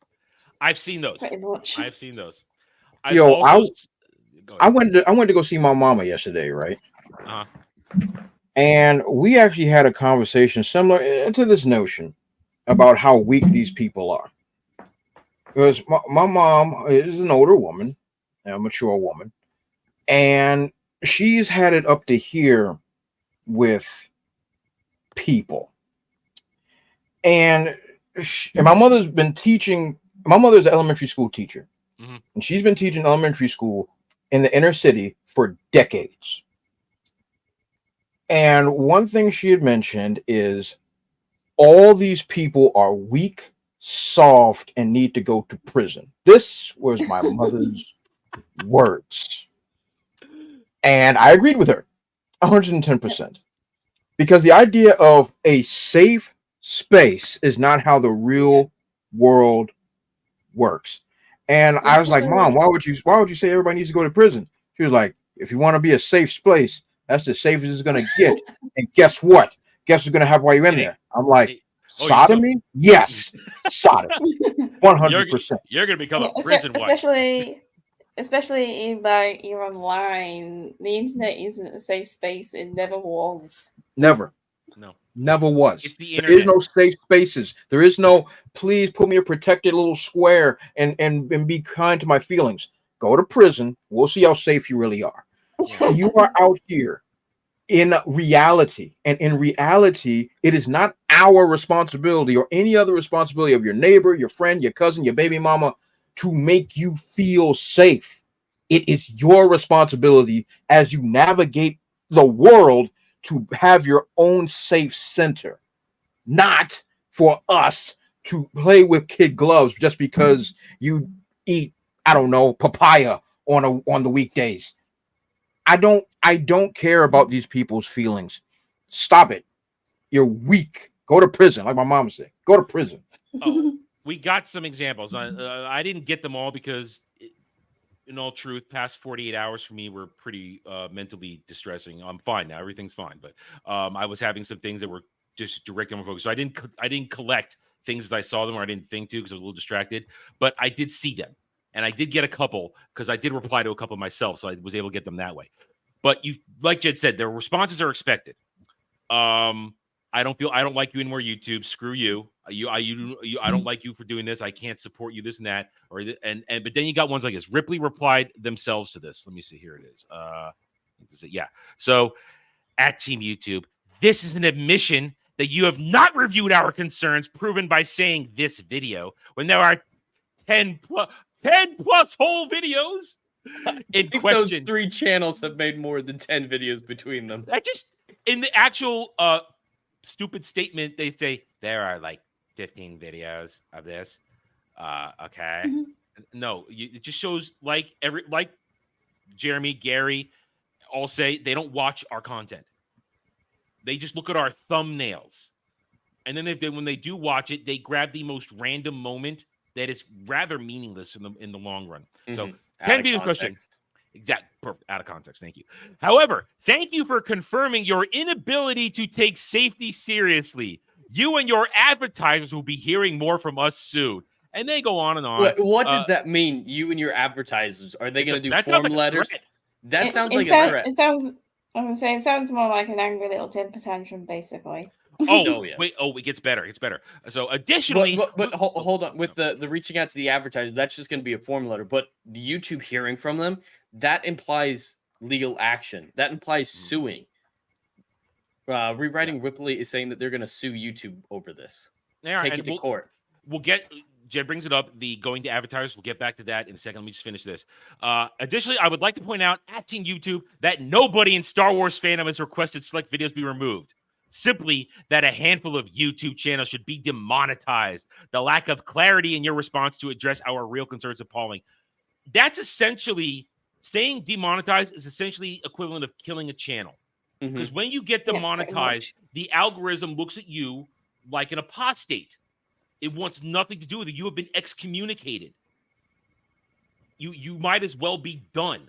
Your channel is over until you're remonetized. I mean, sometimes you get demonetized for a random mistake and you get monetized again and everything's fine. But if they actually demonetize you for reasons they've contrived, you're done. You're done. You might as well just start over at that point. And it's hard to start over if you were a big channel with hundreds of thousands, maybe even 1 million subscribers. It's not easy because you have to, I mean, you'll get an initial chunk back, but then you have to basically make the algorithm fall in love with you again. And that's not, it's not probable. It's possible, but not probable. So you see this right here, and Jed brought it up. They now say, we're going to talk to advertisers, and that's how this evolved. All the stands and the shills started screaming and crying, let's start reporting. And they've done it. They've started to try and report every video they find. I even made fun of one of them who showed a screen cap of saying, this video has been reported. This video has been reported. This video has been reported. Like, it's literally a bunch of videos reported. And I simply said, how is this sane? How are we the ones who are insane and crazy and something wrong with us when people like this are so detached from reality that they think this kind of insane spurging is normal? I got blocked for that. Thank you. Another trophy for the wall. But then you have other big-time YouTubers who are ringleaders in all of this talking about it. I can't show them anymore because I've been blocked, but Molly Damon, part of Star Wars Explained, started to say the same thing. Oh, we just want to demonetize it. And then at one point, she wants to try and get away from saying, I just want to play some Star Wars Outlaws now, everybody. Watch me. To which I replied, purposely because Dermy was complaining he hadn't gotten the block yet. So I thought, hey, I'm going to go for it. And I said, well, why don't you instead make a video or a stream where you apologize to all the YouTube channels you wanted to get canceled because they had a different opinion? Oh, well, you don't really care because you get your commie Marxist marching orders. Well, she blocked me for that. Well, you missed her best tweet, though. It sounds like you missed her best tweet. So unlike everything this one? Yes, there you go. Perfect. Go ahead and read it. You can read it. Go ahead. All right, so she said, just to be clear, I did not write/create this, and there are other accounts who posted it before I did. Not sure where the credit is due. And the reason I like this one so much is because unlike what Rewriting Ripley and everyone else posting this form or whatever, this letter, what they did isn't against YouTube's terms of service, but targeted campaigns, false flagging campaigns are against YouTube's terms of service. What they're doing is actually in there, written and spelled out. So I think some people like her started to realize that they were the ones breaking YouTube's terms of service, not Nerdrotic. And so this is kind of a defense mechanism. Say, hey, I didn't actually, make this. Please don't come after me. Getting some of the medicine that they were trying to dish out. If you can't take it, don't dish it out. Exactly. When in fact she is a ringleader. She was one of the people that posted it instantly. The same moment. Explained. Yeah, that's a pretty big channel. So yeah. And in response to everybody, now we have never condoned going after me. Now, as I said, I got the block because I was trolling her on my own. No one told me to do it. I didn't tell anybody else to do it. I simply troll her, and everybody knows my game on Twitter is to simply be a troll or, promote my shit or my friend's shit. That's all I do there. I'm not there to get followers. I'm not there to engage in conversations. I'm there to be a shit stirrer. I throw a grenade, just like Grump told me to 2 years ago. He said, when you're getting on here, don't take it seriously. Post something, walk away. Do not engage. Do not reply. And that's what I do. And they hate it that I never reply to their rantings and ravings. They hate it. It drives them crazy, which is why I keep doing it. So I did this just to see if I could get under her skin and her to block me. And she did. And now a lot of people are playing the let's get the Molly block. It was so funny on Daily that day when Dermy sends a super chat on Daily and he says, I'm trying to get the Molly block. And Jeremy goes, huh? Because Jeremy doesn't know that our little section, we this is like trophy hunting for us. Can we get the block of these idiots so that we never have to hear from them again? So that just proves you. Jeremy has no idea what the hell we're doing on the lower levels of the Fellowship and the 199, that we're out there messing around being trolls. It's just like, huh? What? I don't get that. I just found that very amusing because I'm like, he doesn't know what we're doing. It just proves the point. There's no orders being issued. There's no hate campaign being organized. We're out there acting independently just to be annoying to these people. But there's a whole thing. Everybody started criticizing Molly and Star Wars Explained, and suddenly, go ahead. What? Oh, I was going to say, my response to that was, so where were you 20 years ago when Catwoman failed? I don't remember anyone standing up for that film because I had a black female lead. Well, same thing. It's all fake. They're all fake freaking fans. They have no actual passion for this shit. But suddenly when Molly comes under attack, no, it's just a bunch of internet trolls being internet trolls. Suddenly all the stands are white knighting for her. And they're suddenly posting, oh, Molly and her cuck husband. I'll just call her cuck husband, Star Wars Explained. Molly and her cuck husband, they showed up at Dragon Con and were so nice to my friend who had never been. They're actually saying they were so nice to my friend who'd never been to a convention before, and they showed him around and helped him out. Oh, they've been so great to me here. Oh, they've been so that line of attack started, or that line of response started Friday into yesterday, which is just, it's ridiculous. It's retarded. And it culminates in all of them now. It's just an example I'm sparking out. And then you got this. This is one of my favorites. This is one of the guys I'm trying to get blocked by. Alden Diaz. Just look at his profile. Host, producer of all this stuff. Him. And he's very gay. Very gay. This is the other type of general response you get to the YouTube response, other than violence. There's a lot of violence. I saw a particular GIF, somebody saying, and Jed can appreciate this, when we watched American Psycho, when he goes and shoots that dude at the desk in the building for no reason when he walks in there. Remember that scene? I don't. You blacked it out. Okay, that's fine. Then black out. It's fine. You forget the movie. It's fine. I understand. I wish I could. Photographic memory, I can't. And that person says, me, if I ever see the YouTube CEO. Oh, shit. Yeah. I saw that tweet. Okay, you saw that one. Yeah. That's the kind of stuff they're doing. So, but then there's this one basically trying to shame Team YouTube. Thanks for the casual, all lowercase confirmation of your cowardice. I hope you all give yourselves a round of applause in the @Team YouTube office today, and then send an email to the advertisers so they know it's okay to say half black bitch. Dre, what do we call it? Half breeds. Thank you. And the R slur on your platform, to which I replied, "You're a retard." That's basically my reply. Retarded. So now, and this is funny. There's Lord Botha. We recognize Lord Botha from 199 chat. You mean R slur? You mean retarded? As in your failed hate campaign to ruin people's livelihoods was retarded? Here's his response. Violence. It gets better. David James, keep crying. It feels like all the clowns with pronouns in their bio have lost the plot. All over a TV show called The Acolyte being canceled because it cost a fortune and has poor viewership. I hope you can get over it very soon.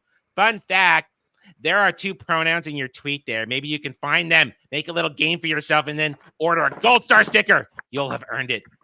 I don't think he has any idea what people are saying about pronouns. No. It's not like these people want pronouns to be wiped out of existence. Yeah. Who is this person? He's some fake ass podcaster, host and producer of all these shows you've never heard of. All these things you've never heard of. But here, his comments, he's getting roasted. Take the Puerto Rican fact, this person couldn't spell it, out of your gay ass bio. You shame the real Boricuas. Boricuas, thank you. And he's like, it's Puerto Rican, not Puerto Rican. You used ellipses. I mean, this is his response. When you should have used a period. No, it's okay to use an ellipsis if you want to lead it off into how you're speaking that way. I do it all the time. Yeah, when people get pretentious around ellipsis, that's one of the things that pisses me off the most. There's a lot of ways to use it. Yeah. Okay. Yeah. So he gets roasted in his comments here, but I just brought this up as one of the chief examples because he's one of the chief stands on Twitter. This guy. This is how they're responding. We're gonna go after your advertisers. You're racist. You're all this. You allow the hate. It's completely fallen apart. It's done. It's over. They can't take the L. But then you got this guy right here, one of my favorites, again, trying to get the block.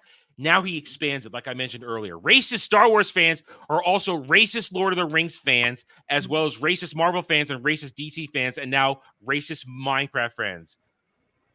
Have you guys What's wrong with these people? I mean, have you guys seen the Minecraft trailer? Unfortunately. Have we seen it? Yes, I have gazed upon it and immediately took insulin. They're trying to say because we hate it because they put this fat black chick in it, who now we all say we don't know who she is, and they're saying, how could you hate this woman that was nominated for an Oscar? Nobody watches the Oscars. We don't know. Yeah, apparently she was nominated for an Oscar. Nobody knows who she is. No idea. I don't know who this lady is. And this whole thing, I mean, with this whole Minecraft thing, they're angry because people aren't into a movie because it's about a video game made for kids. Yeah, it's such a horrible argument. Not even the kids. I mean, we went over this on Friday, an article where some Kotaku guy who claims to have a 9-year-old kid, I press X to doubt, talk about how he showed his kid the trailer and the kid loved it and needed to go see it. Most I hear. Go ahead. I don't believe that for 1 minute. And also, none of us do. None of us do. And also, if we didn't like these kind of people in our films, tell me, why was Blade a success back in 1998? It's a great question. Wesley Snipes is awesome. That's why. He's the only Blade. Because no one no one in real life cares what your color is. None. Zero. Exactly. 0 people. 0 people in real life give a crap about if this girl was black and fat and whatever. No one. Is it good? No. Moving on. Exactly. We care about the fact that the Minecraft show, just as the closing example of this, doesn't look like Minecraft to anybody who knows Minecraft. Yeah, they should have been animated. That's it. That's the point. I don't care if you got Black Aunt Jemima sitting here. You got what was it, Jason Momoa for some reason. I'll bring it up. I'll bring it up. Jason Momoa. Yeah. Oh yeah, that was very bizarre. Just give me the block characters doing stuff. Mm-hmm. The end. You don't need people at all. At all. Look, we've already seen good examples of how this is done well. We had Super Mario. Imagine if Super Mario had like regular people walking around. Oh wait, we saw that back in the 90s, and it was a disaster. The principle remains the same. Yeah, right here. Imagine if just Chris Pratt and Charlie Day were real life people in the Mario movie. Trash. That's the type We of ought to walk logic. out the door. We tried that with what's his name? He's passed away. In the original Mario live action movie. They tried that. Bob Hoskins. Bob Hoskins and John Leguizamo. It was worse shit. The whole world is animated though. All the other characters are animated. Just the two real people would be real. So I said this on Friday, so I'm going to say it again. This is your cast, not counting Jack Black, fat old beard who they just kind of told him just put on the blue shirt, Jack. That's all you got to do. This is your cast for the Minecraft movie. Kid who I don't know who he is, must be a new actor. Fine. Chick who's probably in her mid-20s, but looks like a teenager who's there for PDF files. That black chick who I guess is trying to get a push. And it's ma'am Jason Momoa, who is clearly not even set up to be a thirst trap, which is the only reason he's usually there. Yep. For the ladies. To be a That's thirst why trap. He's popular. Oh, is he holding the Tesseract? Yeah, well, that's what everybody's saying. This thing in I hadn't seen that. Yeah, the kids used Yeah, one I holding hadn't it. noticed that until now. Yeah, somebody mentioned that on Friday. I think it was either Shock or I think it was Shock on Friday. He said, "Why is he holding the Tesseract?" And we all said, "Oh, holy shit! It is the Tesseract." That is the Tesseract. It is the Cosmic Cube. So, but this is your cast. Who is this made for? I don't know. If I was okay, let's just take it for when did Minecraft come out? 2010 or something? We looked it up, like 2009, 2010, something like that. Okay, Yeah. fine. Yeah. So everybody that was a kid at one point that was playing it is now an adult now. Yeah. So if I was the kid that was playing Minecraft and is now an adult that might still be playing it, this would not appeal to me. Period. Because I want to see the blocky characters and whatever they do in the game, building stuff, whatever. If I'm a kid today, which has now been influenced by the original people that were fans of Minecraft, I wouldn't want to play this. I wouldn't want to watch this either. Because if I'm a fan of Minecraft, the principle is still going to carry over. I want to see my blocky character, whatever nonsense. That's what I want to do. I don't want to see a hodgepodge of two little white kids going on adventures with their gay uncle and Aunt Jemima. That's not something I would want to watch at all, especially when I already have a foundation for what this is supposed to look like. Yeah. Who's pulling the trigger on this crap? Come on. People who think everybody wants to watch Jack Black in a movie. Yeah. Yeah. That's the target audience. But keep the cast. Just make them all block people. Yeah. People on YouTube have animated the entire trailer and it looks so much better. Like made these people Minecraft people. That looks like a movie that people would actually be interested in. But with the Kotaku article, the reason I really hate what they did there is their whole selling brand of that article was it's not made for you, it's made for kids. Yeah. And that argument has always bothered me because kids deserve good movies too. They used to have them. Early Pixar, those are some very well-written movies. People still watch Finding Nemo as adults, Toy Story as adults, because there is a depth to those films. They are good films in and of themselves. Just because it's a child's film doesn't mean it can be the worst crap you've ever seen. Sure, kids are a little bit more forgiving when it comes to the quality of a story, more prone to like the flashy colors and the bright action and whatnot, but they still deserve good storytelling. They don't deserve slop. I know there's always been a bit of an argument, oh, kids like bad films, but like they also want good stuff as on occasion, which is more often than not as well. Give kids more credit. They will surprise you sometimes and be able to see good storytelling versus bad storytelling. And they do see the bad storytelling from actual people who I know have children who are sort of into this. It's been rejected. I mean, we saw it. The dislikes on the trailer are through the roof. It's been ratioed straight down to Minecraft hell. Nobody is interested. This movie, and they've started promoting this now. It's not coming out till April next year. We're guaranteed 2 to 3 more trailers. Yeah. This thing's going to get the Rings of Power season 1 treatment before all is said and done. where it's going to get roasted in the comments, it's going to get roasted on breakdowns, and it's going to get nailed in the dislikes. There is nothing appealing about this. I mean, like I said, I'm sure that girl right there is in her mid-20s, probably because everybody plays younger. And when made to look like her age, is an attractive young woman. That's a pretty face, so I can say that. But like this, she's being made to look like a child. And Jason Momoa looks like your gay, like I said, looks like your gay uncle. He's a gay uncle. And and listen, that's not why we watch Jason Momoa to look like a badass and kick ass. That's what we that's what we look at Jason Momoa for. And I'm pretty sure all the ladies just want to take his shirt off. Yeah. There's the reason Aquaman 1 made $1 billion. Yeah. You don't put him in the K-Vest mullet and expect it to bring him money, and nobody knows or care. She is not the reason this is getting dislikes like this jerkhole says. She's not the reason. The reason is because this thing looks like this. That's why this is getting destroyed. It's got nothing to do with the black lady. It's got everything to do with everything about it is not Minecraft. And every single one of those characters is dislikable. Like the 20-year-old girl you keep talking about, her main line in the she's trailer. 20. You know what? I'm gonna look her up for a second. Let me look it up. I want to see if my guess is right. I'm gonna assume she's in her mid-20s. Let me look it up. Her main line in the trailer is, "What a tool bag." Yeah. None of these people are likable. Jason Momoa is just weird and off-putting. Everyone else is bitching. Emma Myers. She's 22. Oh, you called it. She's 22. 22. So, that's really the chick from Wednesday. That's the nice girl from Wednesday playing opposite Jenna Ortega, her bestie in that one. I knew I recognized her. I just couldn't put my finger on I didn't recognize her with black hair. I knew I just couldn't put my finger. Okay, so now I know her. So I know who that is. She's a good actress. She was great on Wednesday. I enjoyed her. Yeah. But she's 22.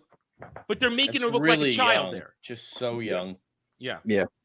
But I'm pretty sure about Adam, man, you hit the nail right on the head. Yeah, that's exactly why she's in that joint. Yeah. I don't like it, Moses. I don't like it. They're taking a perfectly legal young woman and making her look like a 15-year-old. Yeah, I don't like that. So all this stuff that we just went over, all these stands, this meltdown, the hate campaign, it's all because their reactions, and I only brought up the Minecraft one, which gave us, I wanted to talk about Minecraft anyway, so I got that in there with this, but all their reactions are based on the delusion that everything is racism. They've latched back onto that argument again. Huh? I'm sick of hearing that. I'm sorry. We all are. Because like I said earlier in the week, I think, I'm not saying racism doesn't exist. I'm not saying hate doesn't exist. I'm seeing a particular level of hate against my background right now. I'm saying a particular level of that. You know, the anti-Semites who have been brooding and waiting for this opportunity in corners are now out in the open. Hate exists. Racism exists. Oh, yeah. I mean, absolutely. People still hate black people. People still hate Asian people. So, unfortunately, some black people hate Asian people more. We've seen it. But the hate's still out there. But the problem is with this whole shit about everything's racist, you by hating a character racist, you've diluted the conversation so much that when an actual moment of hate occurs, our first reaction is we press X to doubt. And we have to then go and do a deep dive, look into it. Is this actual racism? That shouldn't be the way it is. But it is because of these people. Yeah, I said these people. It is because they had to call making fun of fictional characters racism, bigotry, and misogyny. It's ridiculous. It's ridiculous. And we are sick of it, which is why when we all get called these names, we go, all right. It's the date ends and why, whatever. I mean, once upon a time, when I was a kid, and if this had happened to me as a kid, I would have said, I have a black friend named Dre. Look, I'm not racist. That would have been my response. Because that was back in the day when you were a kid, that was how you diffused it. I've got a black friend. Don't worry, I'm not racist. Now it's like, I get Dre to make clips that say half-breed. That's what I do. So that when I don't have him on tap so I can make fun of it, I can just push a button and I thank him for it when it's over. That's where we are.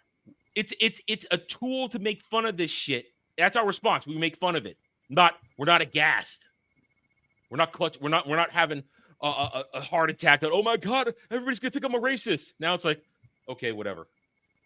Because I just watch a review, watch my take. I don't say one racist slur. Calling, if I would call Molly or Amanda Stenberg, if I call them a cow, not just me saying you're a cow. There's no racism in that. I'm just you're a cow retarded woman. Yeah, that's personality. Yeah, and that's kind of what I go into. Retard is not a slur. Melanie Mack word, maybe, but in our day, and Drake can attest to this, it was not used like that. We're going out. We're going on an F slur hunt. We're going out looking for some Fs, and we're gonna show them this is MAGA country. We're not doing that. I went there. We're not doing that. No, we would wake up and we'd see somebody we know do something stupid who we know isn't gay, and we say, "Shut the F up, you Melanie Mack word." That's what we would. It's just, dude. I used to know a dude in college. I think I've said this in the past, where we would see each other if we weren't hanging out that day. We've been a couple of days. We'd walk each other in passing. A friend of mine named Devin, and we would just go like this to each other. That was our greeting to each other, flipping each other off in passing. It was how we greeted each other. It was funny. We got a kick out of it because we always knew as soon as we saw each other, the middle fingers were going to come out because that's what we did. It's tired. It's boring. And this is why they're losing. Because they have no passion. They just have their programming. Plain and simple. You know what also has bad programming? Star Wars Outlaws. That has bad programming. We've seen that as bad programming. The game is falling apart. Last week, we commented on this right here, how within the first 4 days, Ubisoft had to admit they were not going to hit their original mark for sales. Downgraded by 3 million. Yeah, it's only going to make 5 million. The number that I was throwing around, I feel very good about that prediction. It's not selling, but now it keeps going. Right after we had that conversation, the next day. Well, it's racist fault, though. Adam. Oh, racist. So it's racist fault that on Wednesday, it was reported that Ubisoft shares dropped in response to the failure of the Acolyte. Same thing, essentially. The Outlaws launch. Yes, absolutely. We didn't play it. Silence is violence. Yeah. So we didn't praise it. So look at this right here. Ubisoft, we have had this conversation 2 or 3 times now. And we're getting closer and closer to our event, to our realizations, our conclusions that Ubisoft is not long for this world. And I'll go with what you guys said as an independent company. It'll get swallowed up by somebody else. You guys brought that up, and I give you you guys get the win on that one. It's going to get swallowed up because if its shares dropped for Outlaws, which as a Star Wars game should be hot off the shelves. People, they shouldn't be able to keep the shit on the shelves of Star Wars game, but it is. It's sitting there rotting. Nobody's buying it. People who are playing it are pretending it's great. When in fact, I can attest. On Friday morning, while I was waiting, I had to kill 20 minutes before I had to go someplace Friday morning. I watched Mauler play it for a little bit. That is one of the dumbest freaking games I've seen yet, man. And I actually saw the retarded shit, the enemy AI being retarded. Mauler trying to get achievements in the game for experience, not reacting unless you do a specific little thing. The use of Nyx, that furry little effer, as your companion, that's one of the most retarded gameplay aspects I've ever seen. And a lot of it doesn't make sense where you need him to do all this stuff that you could do yourself. It's stupid. And then at the same time, the game looks like shit. And I'm going to bring this up now that I've heard it. We've tried to be positive about Umberly Gonzalez and her looks and how she got done dirty. Yep. She's a terrible voice actress. Is she? She's horrible. She's horrible. I haven't heard much of it. I was listening. I heard dialogue exchanges in the game, so I can say this now. Watching Mueller play, her talking with other characters off screen through comlink. She's not a good voice actress. She sounds the same constantly. Not good at her job. Not well. Okay. Wow. Did she just phone it in, or she really just? I don't know, but it's not good. It's not good. So that's why. Well, go finish your point. Finish your point. Oh, but you don't understand. It is the best game ever because when you point your gun at Nyx, he does this cute little dance of where he pretends to surrender. Yeah. That means it's the best game ever. Let me bring this on because I want to add something in here. I want to add something to the tabs. But so that's why I don't feel really bad at all by bringing up this next point about Umberly Gonzalez. So we've been that kind of links what we're talking about. We've tried to a little bit white knight for her in the sense that she got done dirty when they made Kay Vess look as ugly as she did, hitting every ugly branch on the way down of the ugly tree. So I don't feel bad now about saying any sort of response to her or about this. God damn it, right button. When she now comes out and says this. Humberto Gonzalez says video game industry has a lot of misogyny and praises game for only having a female point of view. So now I get to say she's a moron. Yep. Now here's the question. Give her the benefit of the doubt. Is she being held up at ransom? Hey, Dre, you're a little hot on the mic. Oh, I'm sorry. Hang on. I think my volume went up. Hang on. This junk keeps changing. Hang on. I'm sorry. You're fine now. You're good. Yeah, you're good. You're good now. Okay, is that better now? Yeah, it's better. Go ahead. Okay, sorry about that. Yeah. But this is what I have to say. Like, is she being held hostage to say these things at this point? I don't think. Because like I like this pattern, even for when it's not even warranted on any level, and they just have random people that have been given goodwill that just come out and say these outrageous things. I mean, it's bizarre. It's one thing the fact that she's been up front and center with the promotion, the marketing for the game, the marketing, which costs over $100 million, the most expensive marketing Ubisoft have ever done for a game. I can give her being upfront, trying to be positive about the game because it's her game. This is her supposed to be breakout moment where she's going to become a voice actress star. I don't fault her for that. But like you said, is she being held at gunpoint? I don't think so. When she's sitting down for an interview alongside the game's main writer, Nikki Foy, when being asked about the games, when she says, I just cried the whole time because it was just like this brand meant so much to me. I didn't have someone like Kay to really see myself in. She added, I loved Princess Leia, but I wanted to be Han, right? And I think getting to bring that to life is so special. And our whole team, really, that's been the goal from the beginning. It's been really special. So you didn't set out to make a Star Wars game. You set out to make a game where you just had a female lead protagonist that could be a replacement for Han Solo. My question for her is, was anyone telling her she couldn't play as Han, like in the backyard with other kids? Was anybody doing that? Because I don't believe that's true. In my little kid days of literally playing Star Wars, because we played Star Wars as a kid in the playground. We did it. Every girl wanted to be Leia. No girl wanted to be Han Solo. But no one's coming into her home and saying, you can't be Han. You've got Princess Leia. Get rid of your Han toys. You need all Leia toys. So in response to this, Gonzalez is there and she says, yes, to be a leading woman, not just in a Star Wars story, but in the video game industry, which also tends to have a lot of limitations and misogyny and kind of an in and out politics of who can be a part of it and who you want to play as. I am incredibly proud of the team having chosen someone like me, but also only me, that there isn't a male counterpart to the story of Outlaws, that we're focusing on a female point of view of a scoundrel story because we've only ever really seen males in a scoundrel position. Hold up.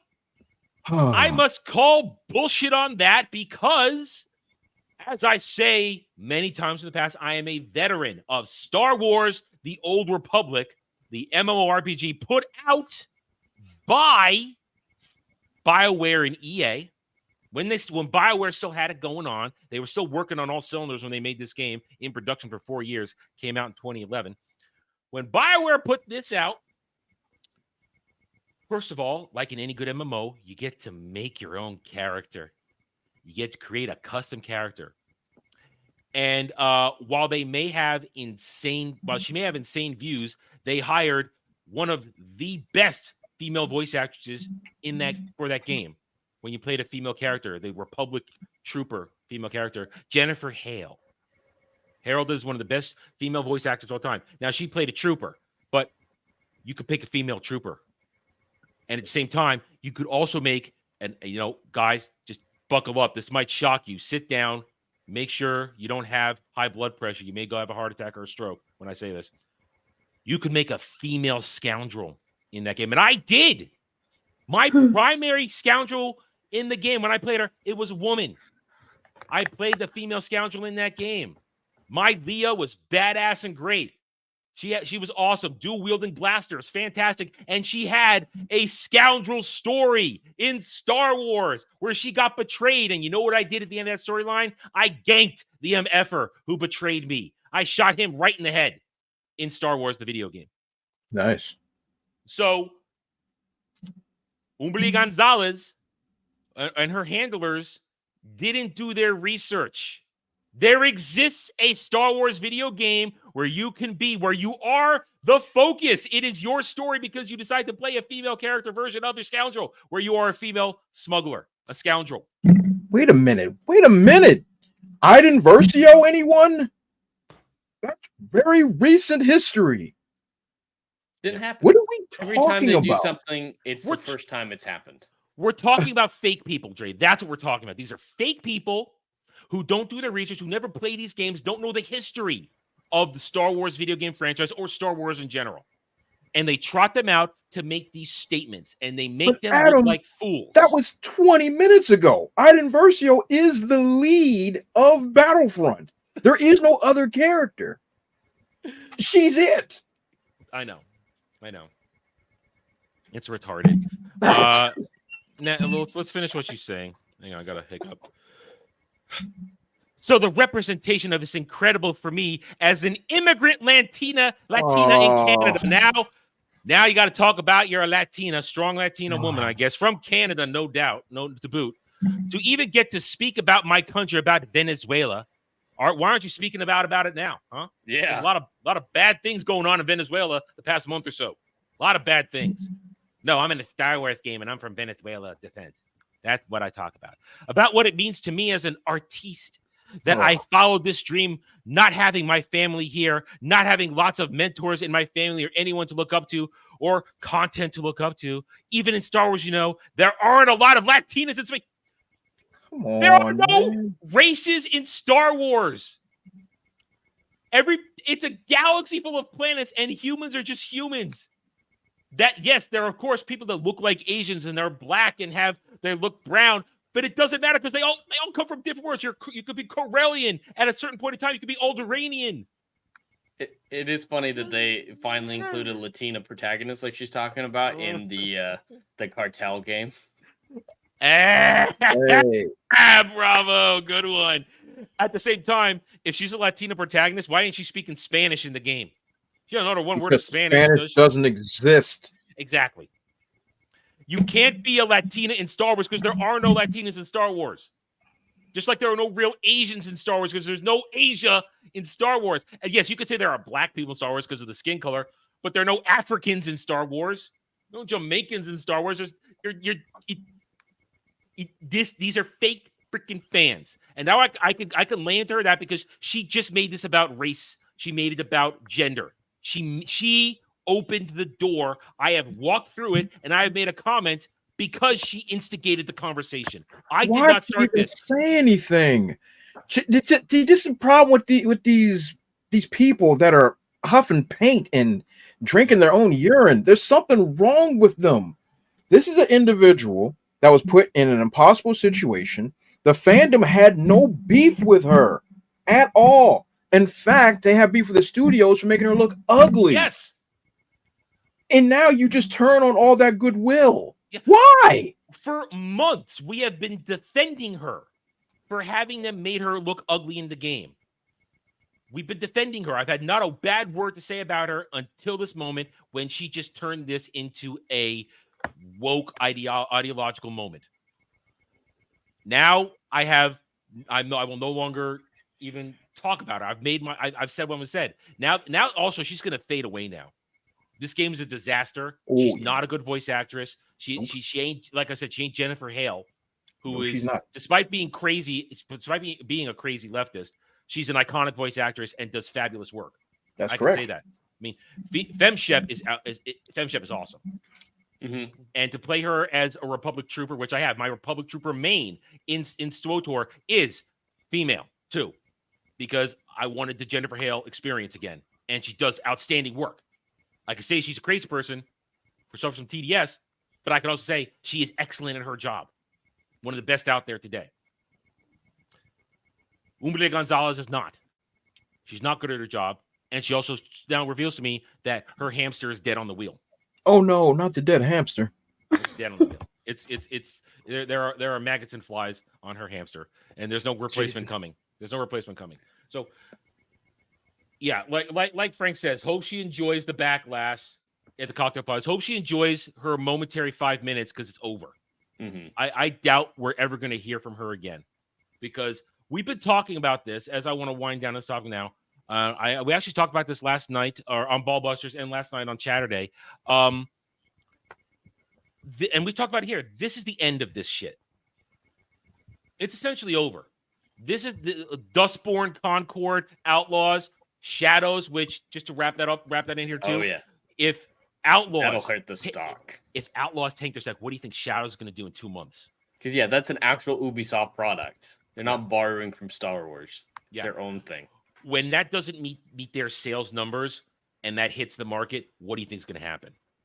In that article from IGN, currently Ubisoft, as writing that article, was worth $1.96 billion. That's the worth of the company.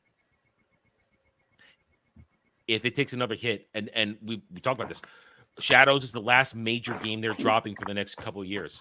There's not another one coming out. I mean, those tangential Assassin's Creed games, they don't count. No. This is their major. Yeah, the mobile game's not going to move the needle. No. No mobile games don't make the same money they used to. I don't think. At least not that won't make mobile game money. That won't make Candy Crush money. They ain't gonna make that shit. Or Pokemon money. You know, that ain't happening. But Bring we're back at the end of Flappy this. Bird. Fucking birds. We're seeing the end of this. The next year of releases, it's the last gas. I was talking to Al Baldwin's Finger, who joined us on Mortar Country last night. It was ABF. We were having a talk in the back room. He's the one that said that, and I sort of agree with what he said. The last gas is going to last another year or so, and maybe in another year, maybe 1 year, maybe 1.5 years, 2 years, we'll see the turnaround. I said we're not going to see it till the end of the decade, because I was thinking in terms of how long it takes to produce a games. But ABF made the right point. Games didn't used to take this long to come out. Used to have 2-3 year turnaround. Dre, you can attest to that. Game turnaround used to be a lot faster 15 years ago.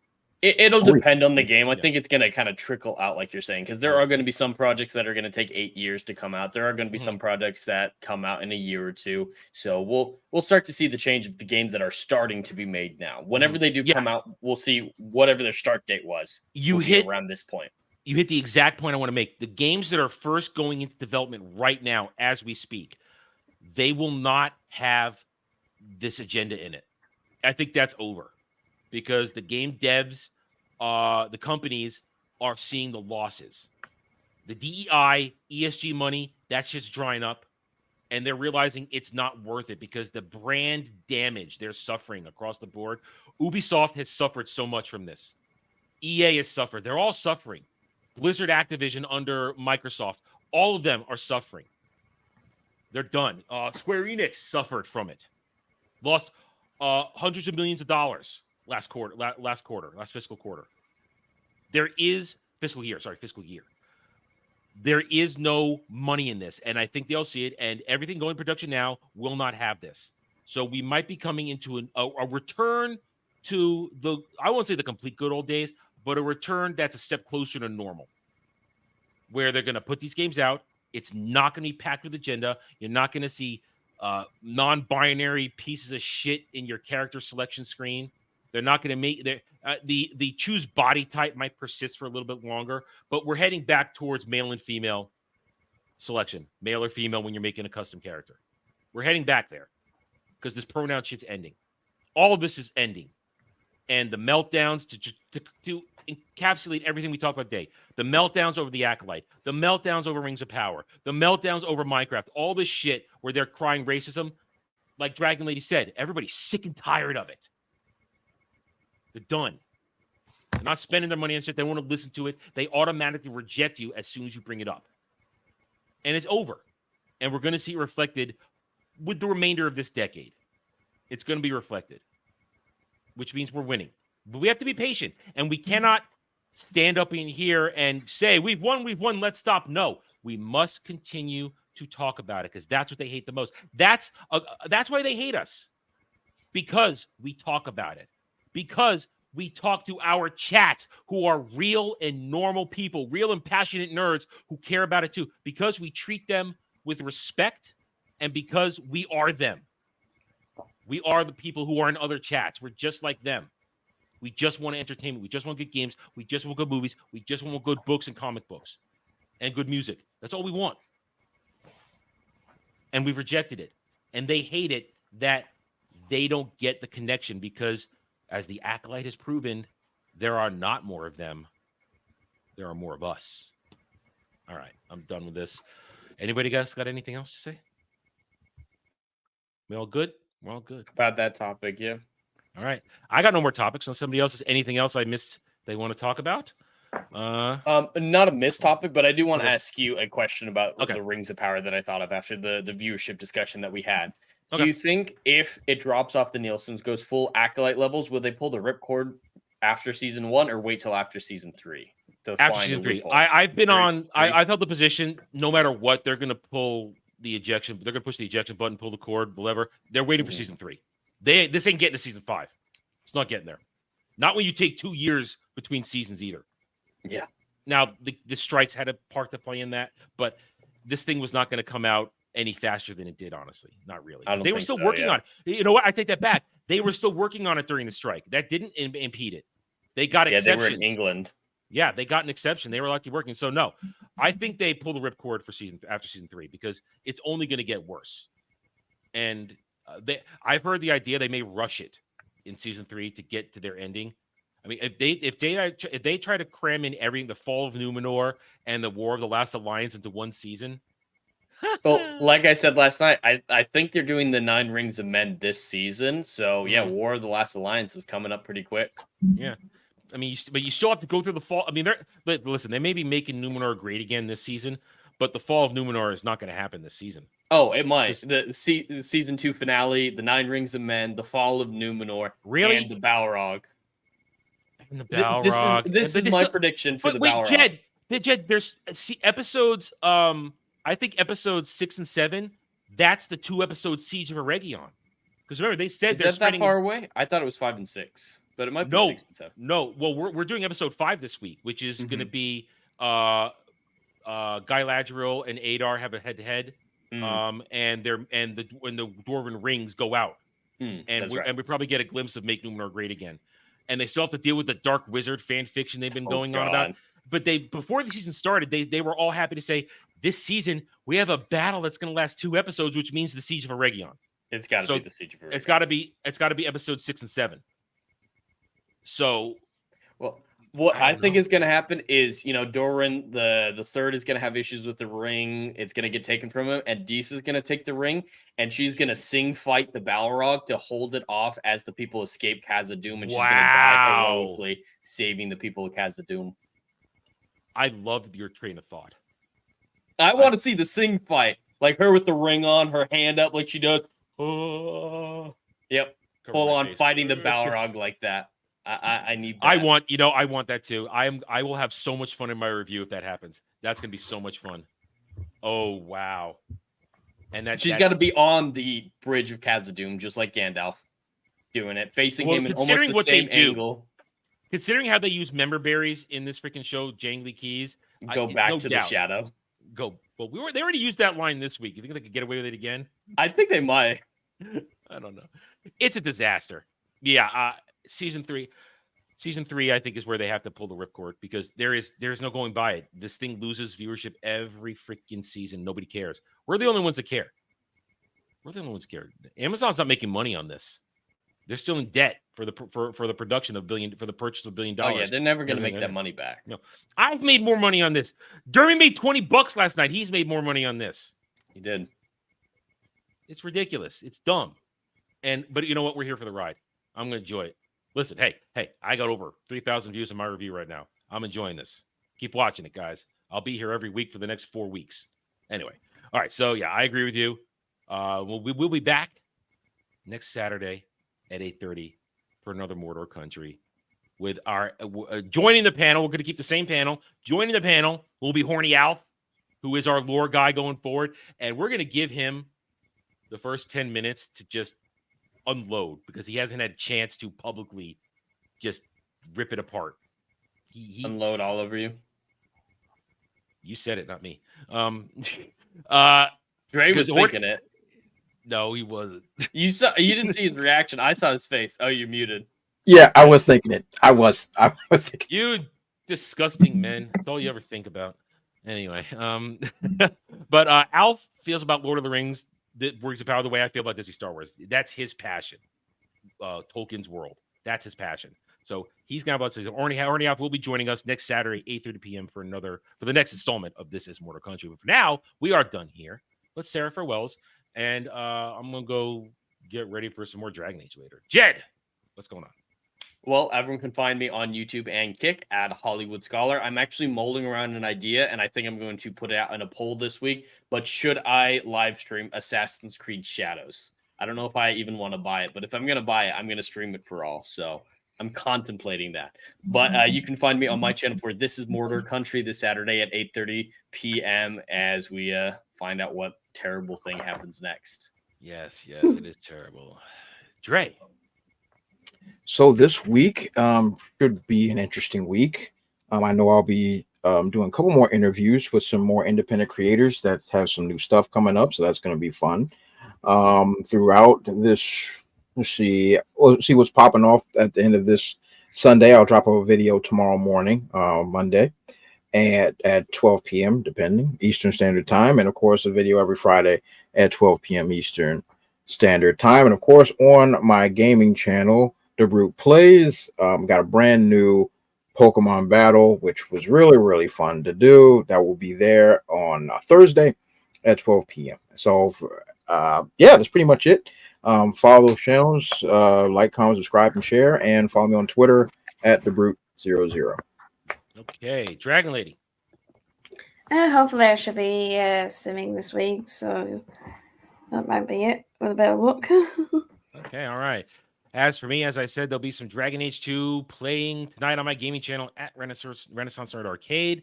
Probably, I would say, a couple hours from now. I want to get some dinner in, and then there will be a hard cap. I gotta take my car in tomorrow morning. I am dreading it, not because I hate getting fixed, just because I'm dreading the cost. I had to pay 2 upfront medical bills in a row the past couple of weeks that I can't really afford. So my car has to get fixed, though. There's a grinding noise, has to get taken care of. So I'll be doing that tonight. Dragon Age tomorrow, Mellow Mondays, as usual, 10 p.m. Eastern. Everybody will be there because Devil's pushing his political stuff. They usually join Static once a month there. They're doing that on Tuesday because debate on Tuesday. So everybody will be there. Who knows what we do there? It's usually nerdy stuff, and Ariel makes us watch horrible things. That's what we do. Then rest of the week, Thursday, Rings of Power Season 2, Episode 5 review some point in the afternoon, probably later towards the evening because I just can't get it out before open bar starts, and I don't want to put it up while open bar is opening. So get it out usually probably mid-afternoon, early evening. You'll see it then.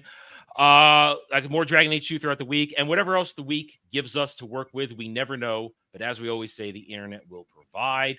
Next Friday, Ballbusters. I do not know who the guests are, so we will just get on board and get ready to sink. And well, Dermy will float, so he'll be fine. And then we'll be back here, as we said, next Saturday for another Mortal Country, and then right back here, 2 p.m. Eastern every Sunday, unless it's a holiday or everybody else has better things to do and I'm the only one. We'll be here for another round table. So thank you all for being here. We appreciate each and every one of you. Hit those like buttons, subscribe to the channels, and we'll see you guys next time. Until then, take it easy.